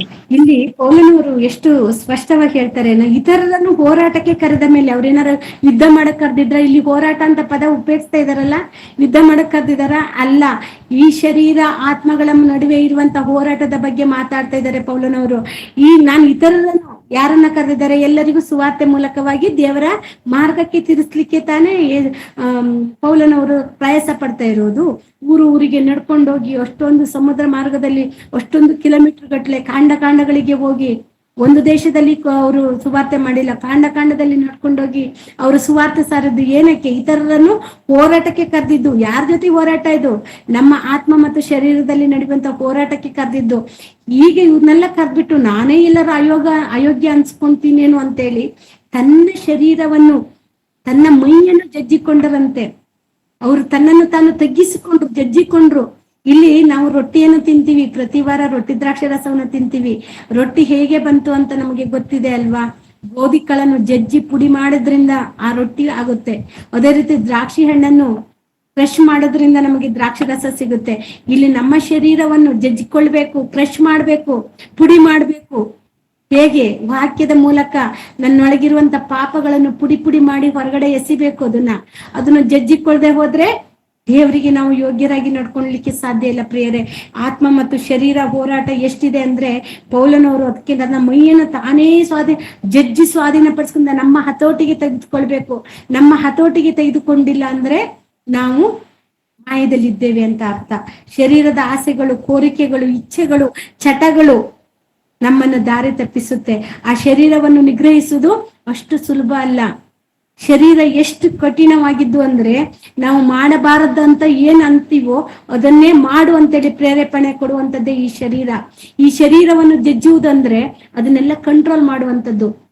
ಒಬ್ಬ ಸ್ಮೋಕಿಂಗ್ ಮಾಡ್ತಾ ಇರ್ತಾನೆ ಅನ್ಕೊಳ್ಳಿ, ಆ ಸ್ಮೋಕ್ ಮಾಡೋನು, ಸಿಗರೇಟ್ ಸೇದವನಿಗೆ, ಬೀಡಿ ಸೇದವನಿಗೆ ಅವನು ಬಿಟ್ಟಿರ್ತಾನೆ. ದೇವರ ವಾಕ್ಯವನ್ನು ಕೇಳಿ ಅಯ್ಯೋ ನನ್ನನ್ನು ಇದನ್ನು ಮಲಿನ ಮಾಡೋದು ನಾನು ಯಾಕೆ ಮಾಡ್ಕೊಬೇಕು, ಬಿಟ್ಟು ಬಿಡೋಣ ಅಂತ ಬಿಟ್ಟಿರ್ತಾನೆ. ಆದ್ರೆ ಯಾರೋ ಒಬ್ರು ಸಿಗರೇಟ್ ಸೇಯೋಷ್ಟೊತ್ತಿಗೆ ಆತನ ಅದು ಎಳೆಯುತ್ತೆ, ಸೆಳೆಯುತ್ತೆ. ಅಯ್ಯೋ ನಾನು ಯಾಕೆ ಸ್ಮೋಕ್ ಮಾಡಬಾರ್ದು, ಯಾರು ಕಾಣದ ಜಾಗದಲ್ಲಿ ಹೋಗಿ ಒಂದು ಡಮ್ ಹಚ್ಕೊಂಡ್ ಬರೋಣ ಅನ್ನುವಂತ ಒಂದು ನಿರ್ಧಾರಕ್ಕೆ ಹೋಗ್ಬಿಡುತ್ತೆ ಆ ಶರೀರ. ಅದು ಅವರು ಆಗಿ ಮಾಡ್ತಾ ಇಲ್ಲ, ಅವರ ಶರೀರ ಅದನ್ನ ಪಾಪಕ್ಕೆ ಎಳೆಯುತ್ತೆ. ಅದು ಗೊತ್ತಾಗುತ್ತಲ್ವ ನಮಗೆ ಪಾಪ ಹೇಗೆ ಎಳ್ಕೊಳತ್ತಂತ. ಯವನಸ್ಥರಿಗೆ ಇದು ಎಲ್ಲರಿಗೂ ಚೆನ್ನಾಗೇ ಗೊತ್ತು. ಏನ್ ಮಾಡ್ಬಾರ್ದು ಅಂತೀವೋ ಅದನ್ನೇ ಮಾಡ್ಬೇಕು ಅಂತ ಮನ್ಸು ಪ್ರೇರೇಪಣೆ ಮಾಡ್ತಾ ಇರುತ್ತೆ. ಇದು ಎಲ್ಲಿಂದ? ಈ ಶರೀರದ ಆಸೆಗಳೇ ಹಾಗೆ.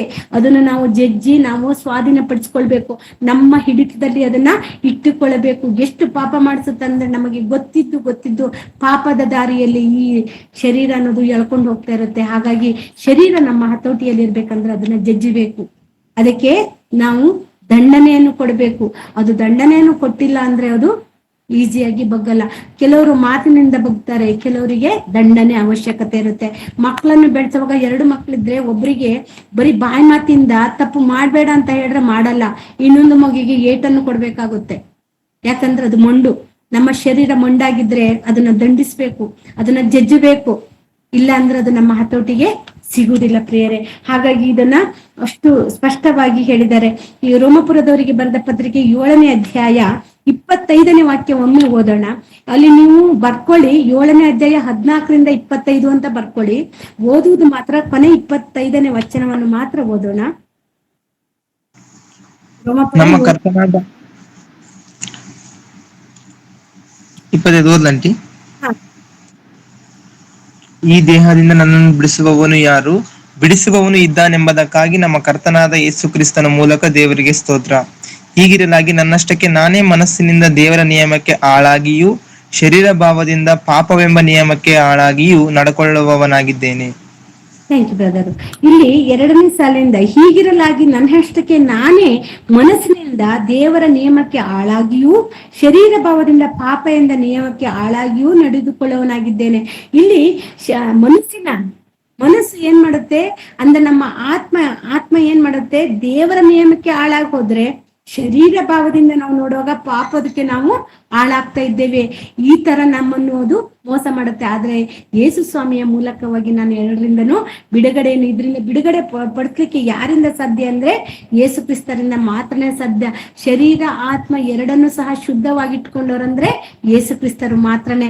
ಆ ಯೇಸು ಕ್ರಿಸ್ತರನ್ನು ನಾವು ಪಾಲನೆ ಮಾಡ್ಬೇಕು ಅಂದ್ರೆ ಅವರ ವಾಕ್ಯಾನುಸಾರವಾಗಿ ನಾವು ನಡೆದುಕೊಳ್ಬೇಕು. ಪೌಲನ ಪ್ರಾಮಾಣಿಕವಾಗಿ ಅವರು ಒಪ್ಕೊಂತಾರೆ. ಪೌಲನವರು ಪ್ರಾಮಾಣಿಕವಾಗಿ ಹೇಳ್ತಾರೆ, ಮನುಷ್ಯನಿಗೆ ಎರಡು ಸ್ವಭಾವಗಳಿದ್ದಾವೆ. ಆ ಸ್ವಭಾವಗಳು ನಮ್ಮನ್ನು ನರಕಕ್ಕೂ ಮತ್ತು ಸ್ವರ್ಗಕ್ಕೂ ಕರ್ಕೊಂಡು ಹೋಗುವಂಥದ್ದು ಆ ಸ್ವಭಾವಗಳೇ ನಿರ್ಧಾರ ಮಾಡುತ್ತೆ ಅನ್ನೋದನ್ನು ಪೌಲನವರು ಪ್ರಾಮಾಣಿಕವಾಗಿ ಒಪ್ಕೊಂತಾರೆ. ಈ ಮೇಲಿನ ವಾಕ್ಯ ನಾವು 7ನೇ ಅಧ್ಯಾಯವನ್ನು ಸಂಪೂರ್ಣವಾಗಿ ಓದಿದಾಗ ನಮಗೆ ಸಾರಾಂಶ ಸಿಗೋದೇನು ಅಂದ್ರೆ, ಈ ರೋಮಪುರದ ಬರೆದ ಪತ್ರಿಕೆಯಲ್ಲಿ 7ನೇ ಅಧ್ಯಾಯದ ಸಂಪೂರ್ಣ ಸಾರಾಂಶವನ್ನು ನೋಡುವಾಗ, ರಕ್ಷಣೆ ಮಾರ್ಗಕ್ಕೆ ಬಂದ ಮೇಲೆ ನಾವು ದೇವದೂತರಂತ ಆಗುವುದಿಲ್ಲ. ದೇವದೂತರು ಪರಿಶುದ್ಧರಾಗಿರ್ತಾರಲ್ಲ, ಆ ರೀತಿ ನಾವು ಪರಿಶುದ್ಧರಾಗಿರಲ್ಲ. ನಮ್ಮೊಳಗೆ ಒಂದು ಯುದ್ಧ ನಡೀತಾನೆ ಇರುತ್ತದೆ. ಎಲ್ಲಿವರೆಗೆ ಅಂದ್ರೆ ನಾವು ಇರುವವರೆಗೆ ಅಂತ ಪೌಲನವರೇ ಒಪ್ಪಿಕೊಂಡಿದ್ದಾರೆ. ಪೌಲನವ್ರು ಹೇಳಿದ್ದಾರೆ, ಸ್ಪಷ್ಟಪಡಿಸ್ತಾರೆ, ಈ ಯುದ್ಧವು ಎರಡು ವ್ಯಕ್ತಿಗಳ ನಡುವೆ ನಡೀತಾ ಇರೋದು, ಎರಡು ಶಕ್ತಿಗಳ ನಡುವೆ ನಡೀತಾ ಇರೋದು. ಅದು ಒಂದು ಮನಸ್ಸಿನಿಂದ ಆದ್ರೆ ಒಂದು ಶರೀರದಿಂದ. ಈ ಮನಸ್ಸಿನಿಂದ ದೀಕ್ಷಾಸ್ನಾನ ತೆಗೆದುಕೊಂಡ ಮೇಲೆ ನಾವು ರಕ್ಷಣೆ ಹೊಂದ ಮೇಲೆ ನಾವು ಒಳಗಿನ ಮನುಷ್ಯ ಅಂದ್ರೆ ಒಳಗಿನ ಮನುಷ್ಯ ಯಾವುದು? ಆತ್ಮ. ಅದು ಹೊಸದಾಗುತ್ತೆ. ರಕ್ಷಣೆ ಮಾರ್ಗಕ್ಕೆ ಬಂದಾಗ ಆತ್ಮ ಹೊಸದಾಗುತ್ತೆ. ಯಾಕಂದ್ರೆ ಅಲ್ಲಿ ಪವಿತ್ರಾತ್ಮರು ಬಂದು ಕುಳಿತುಕೊಳ್ತಾರೆ. ನಾವು ದೀಕ್ಷಾಸ್ನಾನ ತೆಗೆದುಕೊಂಡಾಗ ನಮಗೆ ಯಾವ ವರವನ್ನು ದೇವರು ಕೊಡ್ತಾರೆ? ಪವಿತ್ರಾತ್ಮನ ವರ. ಪವಿತ್ರಾತ್ಮನು ನಮ್ಮೊಳಗೆ ಬಂದಾಗ ನಮ್ಮ ಆತ್ಮ ಏನಾಗುತ್ತೆ? ಹೊಸದಾಗುತ್ತೆ, ಅದು ನೂತನ ಪಡಿಸುತ್ತೆ. ಆದ್ರೆ ಆ ವಾಕ್ಯವನ್ನು ಓದಲು, ಪ್ರಾರ್ಥಿಸಲು, ಪರಿಶುದ್ಧವಾಗಿ ಜೀವಿಸಲು ನಮಗೆ ಅದು ಸಹಾಯ ಮಾಡುತ್ತೆ. ಯಾವುದು? ಪರಿಶುದ್ಧಾತ್ಮನು ನಮಗೆ ವಾಕ್ಯಗಳನ್ನು ಪ್ರತಿನಿತ್ಯ ಧ್ಯಾನಿಸಲಾಗಿರ್ಬೋದು, ಅದರ ವಿಡಿಯೋಗಳು ನೋಡಲಾಗಿರ್ಬೋದು, ಅಥವಾ ವಾಕ್ಯದ ಪ್ರಕಾರ ನಡೆಯಲಾಗಿರ್ಬೋದು, ಬೈಬಲನ್ನು ಧ್ಯಾನಿಸುವಾಗ ನಮಗೆ ಸಹಾಯ ಮಾಡುವುದು ಈ ಆತ್ಮ. ಆದ್ರೆ ಇದು ದೇವರ ನಿಯಮಕ್ಕೆ ವಿಧೇಯವಾಗಿದೆ. ಇದು ಏನು? ಪವಿತ್ರಾತ್ಮರು ನಮಗೆ ದೇವರ ನಿಯಮಕ್ಕೆ ವಿಧೇಯಾಗಿ ನಡ್ಕೊಳ್ಳುತ್ತೆ. ಆದ್ರೆ ಶರೀರ ಭಾವ ನಮಗೆ ಇನ್ನೊಂದಿದೆಯಲ್ಲ, ಆತ್ಮನೂ ಇದೆ, ಶರೀರನೂ ಇದೆ. ಶರೀರ ಭಾವ ನಮ್ಮನ್ನು ಪಾಪ ಮಾಡುವ ನಿಯಮಕ್ಕೆ ಮಾಡುತ್ತಂತೆ. ಅದು ಹೇಗೆ ಅಂದ್ರೆ, ನಾವು ನಮ್ಮ ಆತ್ಮದಲ್ಲಿ ಹೊಸರಾಗಿದ್ರು, ನಮ್ಮ ಆತ್ಮ ಹೊಸತನವನ್ನು ಧರಿಸ್ಕೊಂಡ್ರು, ಈ ಶರೀರ ರಕ್ತ ಮಾಂಸಗಳು ಇನ್ನು ಹಳೆಯ ಪಾಪದ ಸ್ವಭಾವದಲ್ಲೇ ಇರ್ತವೆ. ಈ ರಕ್ತ ಮಾಂಸಗಳು ಅಂದ್ರೆ ನಮ್ಮ ಶರೀರ ಭಾವ ಏನು? ಹಳೆಯ ಪಾಪದ ಸ್ವಭಾವದಲ್ಲೇ ಇರುತ್ತೆ. ದೇವರು ಅದನ್ನ ಕ್ಷಮಿಸ್ಬಿಟ್ಟಿರ್ತಾರೆ, ಮರ್ತ್ ಬಿಟ್ಟಿರ್ತಾರೆ. ದೇವರು ನಮ್ಮನ್ನು ಕ್ಷಮಿಸಿ ಆತ್ಮನಿಂದ ತುಂಬಿಸ್ತಾರೆ. ಆದ್ರೆ ದೇಹ ಏನ್ ಮಾಡುತ್ತೆ ಅಂದ್ರೆ ಹಳೆ ಸ್ವಭಾವಕ್ಕೆ ಅಂಟಿಕೊಂಡಿರುತ್ತೆ.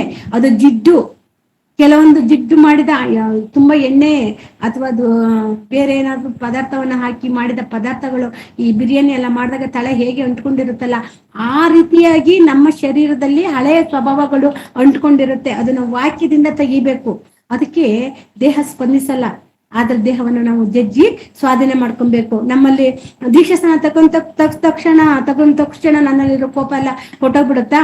ನಮ್ಮಲ್ಲಿ ಏನಾದ್ರೂ ಲೋಕದ ಆಸೆ ಇದ್ರೆಲ್ಲ ಬಿಟ್ಟೋಗ್ಬಿಡುತ್ತಾ? ಅಥವಾ ನಮ್ಮಲ್ಲಿರೋ ಅಹಂಕಾರ ಏನಾದ್ರು ಮುರಿದೋಗ್ಬಿಡುತ್ತಾ? ಖಂಡಿತ ಇಲ್ಲ. ಅದು ಮತ್ತೆ ಮತ್ತೆ ಪಾಪದ ಕಡೆಗೆ ಎಳೆಯಲಿಕ್ಕೆ ಪ್ರಯತ್ನ ಪಡ್ತಾನೆ ಇರುತ್ತೆ. ಅದಕ್ಕೆ ಇನ್ನೂ ಗುಣವನ್ನು ಹೊಂದಿರುವುದಿಲ್ಲ.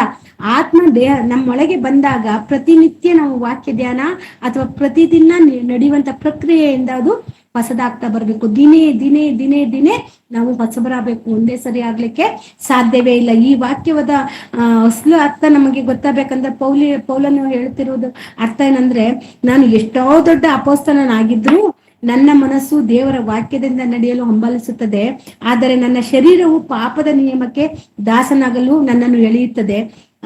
ಅಂದರೆ ರಕ್ಷಣೆ ಹೊಂದಿದ ವಿಶ್ವಾಸಿಗಳು ಈ ಶರೀರ ಮತ್ತು ಆತ್ಮನ ನಡುವಿನ ಹಗ್ಗ ಜಗ್ಗಾಟ ಇದು ನಾವು ಎಲ್ಲಿವರೆಗಿರುತ್ತೆ ಅಂದ್ರೆ, ನಾವು ಮರಣ ಹೊಂದಿ ಆದ್ರ ಮೇಲೆ ಯೇಸು ಸ್ವಾಮಿ 2ನೇ ಬರೋಣದವರೆಗೆ ನಮಗೆ ಮಹಿಮೆ ಶರೀರ ಬರುತ್ತಲ್ಲ, ಅಲ್ಲಿವರೆಗೂ ಇದು ಹಗ್ಗ ಜಗ್ಗಾಟನೆ. ಒಂದು ವೇಳೆ ಹೇಳ್ಬೇಕು ಅಂದ್ರೆ ಈ ಲೋಕದ ಕೊನೆಯ ಪ್ರಯಾಣದವರೆಗೆ ಇದು ಜಗ್ಗಾಟ ನಡೀತಾನೆ ಇರುತ್ತೆ. ಇದು ಮುಗಿಯಲ್ಲ. ಆತ್ಮಕ್ಕೂ ಶರೀರಕ್ಕೂ ಹೋರಾಟ, ಹಗ್ಗ ಜಗ್ಗಾಟ. ಅವರು ಎಳೆಯುದು, ಇವ್ರು ಎಳೆಯುದು. ಆತ್ಮ ದೇವರ ಕಡೆ ಎಳೆದ್ರೆ ಶರೀರ ಲೋಕದ ಕಡೆ ಎಳೆಯುತ್ತದೆ. ಆ ಜಗ್ಗಾಟದಲ್ಲಿ ಸಿಕ್ಕಾಕೊಂಡವ್ರು ಯಾರು? ನನ್ನ ಆತ್ಮನೇ, ನಾನು ಇಲ್ಲಿ ಸಿಕ್ಕಾಕೊಂಡಿದ್ದೀನಿ. ಆತ್ಮ ಮತ್ತೆ ಶರೀರ ಎರಡು ನನಗಿದೆ. ನನ್ನನ್ನು ಆ ಕಡೆನೂ ಎಳಿತಾರೆ, ಈ ಕಡೆನೂ ಎಳಿತಾರೆ. ನಾನು ಯಾವ ಮಾರ್ಗದಲ್ಲಿ ಹೋಗ್ಬೇಕು ಗೊತ್ತಾಗದೆ ಸಿಕ್ಕಾಕೊಂಡು ನೆರಳಾಡೋದು ನಾವೇ. ಹಾಗಾಗಿ ನಾನು ಅನ್ನೋದು ಆತ್ಮಕ್ಕೆ ಭಯ ಏನಂದ್ರೆ, ನಾನೊಬ್ಬ ಅಲ್ಲ, ದೇಹನೂ ಬರುತ್ತೆ. ದೇವರು ಪುನರುತ್ಥಾನ ಮಾಡಿದಾಗ ಇದೇ ದೇಹನೇ ನಾವು ಧರಿಸ್ಕೊಂತೀವಿ. ಈ ದೇಹದ ಮೇಲೆ ಮಹಿಮೆ ಶರೀರ ಬಂದ್ರೆ ಮಾತ್ರ ಆತ್ಮ ಮತ್ತೆ ದೇಹ ಎರಡು ಸುರಕ್ಷಿತ. ಒಂದು ವೇಳೆ ಈ ದೇಹವನ್ನು ಮಾತ್ರ ಧರಿಸ್ಕೊಂಡು ನಮಗೆ ಯೇಸು ಸ್ವಾಮಿ ಬಂದಾಗ ನಮ್ಮನ್ನು ಆತ್ಮನಿಂದ ಎಬ್ಸ್ಬಿಟ್ಟು ದೇಹವನ್ನು ಧರಿಸ್ಕೊಳ್ಳೋಕೆ ಬಿಟ್ಟು ದೇಹ ಮತ್ತೆ ಆತ್ಮದ ಮೇಲೆ ಮಹಿಮೆ ಶರೀರ ಧರಿಸಿಲ್ಲ ಅಂದ್ರೆ ಇಬ್ರು ಪಾತಾಳಕ್ಕೆ ಹೋಗ್ಬೇಕಾಗುತ್ತೆ, ನರಕಕ್ಕೆ ಬೀಳ್ಬೇಕಾಗುತ್ತೆ. ದೇಹ ಮತ್ತು ಆತ್ಮ ಎರಡನ್ನೂ ನರಕಕ್ಕಾಗಿ ಶಿಕ್ಷಿಸುವನು ದೇವರೊಬ್ಬನೇ ಅಂತ ನಮಗೆ ವಾಕ್ಯ ಗೊತ್ತಿದೆ. ಹಾಗಾಗಿ ದೇಹ ಮತ್ತು ಆತ್ಮ ಎರಡನ್ನೂ ನಾವು ಕೊನೆವರೆಗೂ ಪರಿಶುದ್ಧವಾಗಿ ಇಟ್ಕೊಳ್ಳೋಕೆ ಪ್ರಯತ್ನ ಪಡ್ಬೇಕು. ಇದಿಲ್ಲ ಅಂತ ಹೇಳಿದ್ರೆ ಒಂದು ದಿನಕ್ಕೆ ಮುಗುವುದಿಲ್ಲ. ನಾನು ಹೇಳಿದ್ನಲ್ಲ ಮೊದ್ಲಾಗನೆ, ನಮ್ಮಲ್ಲಿರುವಂತ ಕೆಟ್ಟ ಆಸೆಗಳು, ಹಳೆಯ ಸ್ವಭಾವಗಳು ನಮ್ಮನ್ನು ಹೇಗೆ ದೇವರಿಂದ ದೂರ ಪಾಪಕ್ಕೆ ತೊಳ್ಕೊಂಡು ಹೋಗುತ್ತೆ ಅಂದ್ರೆ ನಮ್ಮನ್ನು ಮೈಮರ್ಸ್ಬಿಡುತ್ತೆ.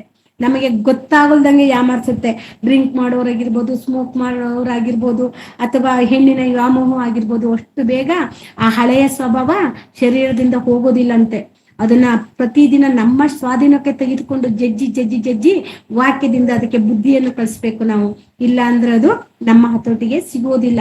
ಹಾಗಾಗಿ ನಾವು ತುಂಬಾ ಕೇರ್ಫುಲ್ ಆಗಿರ್ಬೇಕು. ನಾವು ರಕ್ಷಣೆ ಪಡೆದಿದ್ದೇವೆ, ರಕ್ಷಣೆ ಮಾರ್ಗದಲ್ಲಿದ್ದೇವೆ, ಆದ್ರೆ ಕೊನೆಯವರೆಗೆ ತಾಳುವನಿಗೆ ಮಾತ್ರ ರಕ್ಷಣೆ ಆಗುತ್ತೆ. ಆ ವಾಕ್ಯವನ್ನು ನೋಡ್ಕೊಳ್ಳೋಣ. ನಾವು ಕಡೆಯವರೆಗೂ ರಕ್ಷಣೆಯನ್ನು ನಾವು ಕಾಪಾಡಿಕೊಳ್ಬೇಕು. ಅದನ್ನ ಕಾಪಾಡ್ಕೊಂಡಿಲ್ಲ ಅಂದ್ರೆ ಖಂಡಿತವಾಗಿಯೂ ನಮಗೆ ರಕ್ಷಣೆ ಮಾರ್ಗದಲ್ಲಿ ಸ್ಥಿರಪಡೋಕೆ ಸಾಧ್ಯ ಇಲ್ಲ. ನಮಗೆ ಗೊತ್ತಿದೆ ಶರೀರ ಭಾವದ ಕರ್ಮಗಳು ಯಾವ್ಯಾವ ಅಂತ ಗೊತ್ತಿದೆಯಲ್ಲ, ನೆನಪು ಮಾಡಿಕೊಳ್ಳೋಣ ಅಷ್ಟೇನೆ.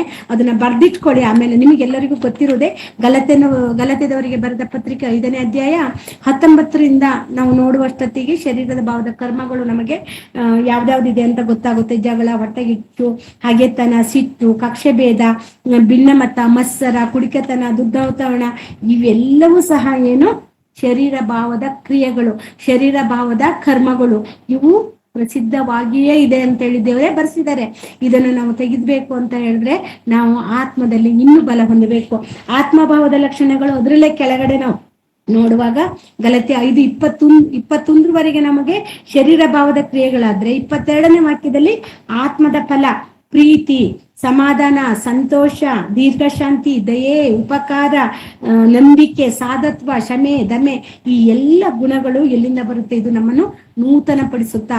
ನೂತನ ಸ್ವಭಾವಗಳು ಎಲ್ಲಿಂದ ಬರುತ್ತೆ? ಆತ್ಮದಿಂದ ಬರುತ್ತೆ. ಈ ಆತ್ಮದ ಫಲಗಳನ್ನು ನಾವು ಹೆಚ್ಚಾಗ ಯಾವಾಗ ನಮ್ಮಲ್ಲಿ ರೂಢಿ ಆಗ್ತಾ ಬರುತ್ತೋ ಶರೀರದ ಕರ್ಮಗಳು ಒಂದೊಂದೇ ಆಗಿ ಕಳಚಿ ಹೋಗ್ತಾ ಬರುತ್ತೆ. ಈ ಶರೀರ ಭಾವವನ್ನು ಕಳಚಿ ಹಾಕ್ಬೇಕಂದ್ರೆ ಆತ್ಮದ ಫಲಗಳನ್ನು ನಾವು ಭದ್ರವಾಗಿ ಇಟ್ಕೊಬೇಕು. ಇಲ್ಲ ಅಂದ್ರೆ ನಾವು ಶರೀರದಿಂದ ಕಸ್ಲಾಡಕ್ಕೆ ನಮಗೆ ಬಿಡುವುದಿಲ್ಲ. ಹಾಗಾಗಿ ಇದನ್ನ ಯಾರು ಎದುರಿಸಿದ್ದಾರೆ ಅಂತ ನೋಡ್ಬೇಕು ಅಂದ್ರೆ ನಾವು ಬೆಸ್ಟ್ ಎಕ್ಸಾಂಪಲ್ ಈ ಬೈಬಲ್ನಲ್ಲಿ ನೋಡುವಾಗ ಯೋಸೆಫನ ಬಗ್ಗೆ ಗೊತ್ತಲ್ಲ, ಅವ್ರು ಹೇಗೆ ತನ್ನ ಶರೀರದೊಂದಿಗೆ ನಿಬಂಧನೆ ಮಾಡ್ಕೊಂಡಿದ್ರು ಅಂತ. ದೀಕ್ಷಾಸ್ನಾನ ನೀರಿನಲ್ಲಿ ಮುಳುಗಿದ ತಕ್ಷಣ ನಾವು ರಕ್ಷಣೆ ಹೊಂದಿದ್ದೇವೆ, ನಾವು ಪರಲೋಕಕ್ಕೆ ಹೋಗ್ತೀವಿ ಅನ್ನೋದನ್ನ ಮರಿಬೇಕು. ಈ ಪಾಪ ಶೋಧನೆ ಬಂದಾಗ ಯೋಸೆಫನು ಎಷ್ಟು ದೃಢವಾಗಿ ನಿಂತಿದ್ದ ಅಂದ್ರೆ ಆತನನ್ನು ಶೋಧಿಸಿದ ಪಟಿಪರನ ಹೆಂಡತಿ ತನ್ನನ್ನು ವ್ಯಾಮೋಹದಿಂದ ಕರೆದಾಗನು ಆತ ಅಲ್ಲಿಂದ ಬಿಟ್ಟು ಎಸ್ಕೇಪ್ ಆಗ್ತಾನೆ. ಬಟ್ಟೆಯನ್ನು ಬಿಟ್ಬಿಟ್ಟೆ ಓಡೋಗ್ತಾನೆ. ಬಟ್ಟೆಯಿಂದ ನಾನು ಕೊಲೆ ಆಗ್ಬಾರ್ದು, ಅವಳ ಬಲೆಗೆ ನಾನು ಸಿಗ್ಬಾರ್ದು, ನನ್ನ ದೇವರು ನೋಡ್ತಾ ಇದ್ದಾನೆ, ದೇವರಿಗೆ ಇದು ಇಷ್ಟ ಇಲ್ಲ, ನನ್ನ ಶರೀರವನ್ನು ಪರಿಶುದ್ಧವಾಗಿ ಇಟ್ಕೊಬೇಕಂತ ಓಡೋಗ್ತಾನೆ. ದೇವ್ರ ಕೊನೆಗೆ ಯೋಸೇಫನನ್ನು ಎಷ್ಟರ ಮಟ್ಟಿಗೆ ಹೆಚ್ಚಿಸ್ತಾರೆ. ದಾಸನಾಗಿ ಐಗುಪ್ತಕ್ಕೆ ಸೆರೆ ಎಳ್ಕೊಂಡು ಅವ್ರನ್ನ ದೇವ್ರು ಎಷ್ಟು ಚೆನ್ನಾಗಿ ಅವ್ರನ್ನ ಮಾಡ್ತಾರೆ. ಇಲ್ಲಿ ಬ್ರದರ್ ಅವರು ವಾಕ್ಯ ಹಾಕ್ತಾ ಇದ್ದಾರೆ, ಆ ವಾಕ್ಯವನ್ನು ನೋಡಿ ಎಷ್ಟು ಚೆನ್ನಾಗಿ ಯೋಸೇಫನನ್ನು ದೇವ್ರು ಮೇಲೆ ತರಿಸ್ತಾರೆ, ಉದ್ಧಾರ ಮಾಡ್ತಾರೆ ಅನ್ನೋದನ್ನ ನಾವು ನೋಡಿದ್ದೀವಿ. ಅದಕ್ಕೆ ಕಾರಣ ಆತನು ಸಣ್ಣಲಿಂದಲೂ ಆತನು ದೇವರಿಗೆ ಭಯಪಡುವನಾಗಿದ್ದ. ನಾವು ಸಹ ದೇವರಿಗೆ ಭಯಪಡುವರಾಗಿದ್ರೆ ಮಾತ್ರನೇ ನಮ್ಮ ಶರೀರದ ಆಸೆಗಳನ್ನು ನಿಗ್ರಹಿಸ್ಲಿಕ್ಕೆ ಸಾಧ್ಯ. ಆತನನ್ನು ಯಾರು ಹೇಳೋರು ಕೇಳೋರು ಇರ್ಲಿಲ್ಲ, ಆತನಿಗೆ ಇಷ್ಟ ಬಂದ ಹಾಗೆ ನೋಡ್ಕೊಳ್ಬೋದಿತ್ತು. ಆದ್ರೆ ಆತನು ದೇವರಿಗೆ ಹೇಳುವನು ಕೇಳುವನು ಇದ್ದಾನೆ.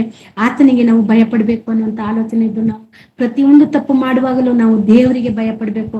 ನಮ್ಮ ಕುಟುಂಬದಲ್ಲಿ ಯಾರು ನಮ್ಮನ್ನು ಭಯಪಡಿಸೋರು ಇಲ್ಲದೆ ಇರ್ಬೋದು, ಗದರ್ಸೋದವ್ರು ಇಲ್ಲದೆ ಇರ್ಬೋದು, ಆತ ದೇವ್ರು ನಮಗಿದ್ದಾನೆ, ಆತನು ನೋಡುತ್ತಿದ್ದಾನೆ, ಭಯ ನಮ್ಮಲ್ಲಿ ತುಂಬಿರ್ಬೇಕು. ಅದೇ ರೀತಿಯಾಗಿ ಇನ್ನೊಬ್ಬ ವ್ಯಕ್ತಿಯನ್ನು ನಾವು ನೋಡ್ಬೇಕಂದ್ರೆ ಯೋಬನವರನ್ನು ಅವರು ನನ್ನ ಕಣ್ಣುಗಳ ಮೇಲೆ ನಿಬಂಧನೆ ಮಾಡ್ಕೊಂಡಿದ್ದೀನಿ, ನಾನು ಪರಸ್ತ್ರೀಯನ್ನು ಹೇಗೆ ನೋಡಲಿ ಅಂತ ಹೇಳ್ತಾರೆ. ಕಣ್ಣುಗಳ ಮೇಲೆ ನಿಬಂಧನೆಯನ್ನ ಮಾಡ್ಕೊಂಡಂತ ವ್ಯಕ್ತಿ ಯೋಬ. ನಾವು ಯೋಬನ ಗ್ರಂಥದಲ್ಲಿ 31ನೇ ಅಧ್ಯಾಯ 1ನೇ ವಾಕ್ಯವನ್ನು ಒಮ್ಮೆ ನೋಡೋಣ. ಯಾಕಂದ್ರೆ ಎಷ್ಟು ಚೆನ್ನಾಗಿ ಹೃದಯವನ್ನು ಕಲ್ಕುತ್ತೆ ಅಂದ್ರೆ ಯೋಬನು ಬರೆದ ಗ್ರಂಥ 31ನೇ ಅಧ್ಯಾಯ 1ನೇ ವಚನವನ್ನು ನೋಡಿ. ನನ್ನ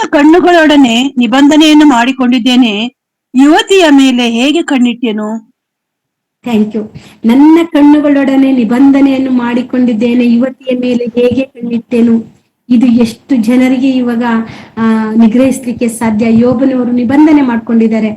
ನಾವು ನೀವುಗಳು ಹೇಗಿದ್ದೇವೆ, ನಮ್ಮನ್ನು ನಾವು ಪರೀಕ್ಷೆ ಮಾಡ್ಕೊಂಡೋಣ. ನಾವು ಯಾರಿಗೆ ಹೇಳ್ಬೇಕಾಗಿದ್ದಿಲ್ಲ, ನಮ್ಮನ್ನು ನಾವು ಪರೀಕ್ಷೆ ಮಾಡಿಕೊಂಡು ದೇವರ ವಾಕ್ಯದಲ್ಲಿ ನಾವು ನೆಲೆಯಾಗಿದ್ದು ದೇವರ ಮಾತುಗಳಿಗೆ ನೆಲೆಯಾಗೋಣ. ಅದಕ್ಕೆ ಯೇಸು ಸ್ವಾಮಿ ಹೇಳೋದು, ನನ್ನೊಳಗೆ ನೀವು ನೆಲೆಯಾಗಿದ್ರೆ, ನೀವು ನನ್ನೊಳಗೂ ನಾನು ನಿಮ್ಮೊಳಗೆ ನೆಲೆಯಾಗಿದ್ದರೆ, ನಾನು ನಿಮ್ಮೊಳಗೆ ವಾಸವಾಗಿದ್ರೆ ನಮಗೆ ನಿತ್ಯ ಲೋಕಕ್ಕೆ ಹೋಗ್ಲಿಕ್ಕೆ ಸಹಾಯ ಆಗುತ್ತೆ. ಯಾಕೆ ಅಂದ್ರೆ ಯೇಸು ಸ್ವಾಮಿಯು ನಮ್ಮೊಳಗಿದ್ರೆ, ಅಂದ್ರೆ ವಾಕ್ಯ ನಮ್ಮೊಳಗಿದ್ರೆ ಅದು ನಮ್ಮನ್ನು ಶರೀರಕ್ಕೆ ಅಧೀನರಾಗ್ಲಿಕ್ಕೆ ಬಿಡುವುದಿಲ್ಲ. ಹೇಗೆ ಯೇಸು ಸ್ವಾಮಿಯು ಶರೀರಕ್ಕೆ ಅಧೀನರಾಗಿರ್ಲಿಲ್ಲೋ, ನಾವು ಸಹ ಅಧೀನರಾಗದೆ ಬಿಡದೆ ನಮ್ಮನ್ನು ರಕ್ಷಿಸಿ ಕಾಪಾಡೋಗಲು ಶಕ್ತರಾಗಿದ್ದಾರೆ. ಅದನ್ನೇ ಸೋಜೋ ಎಂಬ ಪದ ನಮಗೆ ತಿಳಿಸುತ್ತೆ. ನಮ್ಮ ರೋಗ, ಗುಣವಾಗದ ರೋಗಕ್ಕೆ ಒಳಗಾಗಿರುವಂತ ಈ ಶರೀರವನ್ನು ಪಾಪದ ಲೋಕದಿಂದ ಬಿಡಿಸಲಿಕ್ಕೆ ಬಂದವರೇ ಯೇಸು ಸ್ವಾಮಿ. ಹಾಗಾಗಿ ನಾವು ಪಾಪದಿಂದ ಬಿಡುಗಡೆ ಹೊಂದಬೇಕು ಅಂದ್ರೆ ಮತ್ತೇನು ಬರೆದ ಪತ್ರಿಕೆ 24ನೇ ಅಧ್ಯಾಯ 13ನೇ ವಚನವನ್ನು ಒಮ್ಮೆ ಓದಿ ಮುಗಿಸ್ಕೊಳ್ಳೋಣ. ನಾವು ಮತ್ತೇನು ಬರೆದ ಸುವಾರ್ತೆ 24ನೇ ಅಧ್ಯಾಯ 13ನೇ ವಚನ.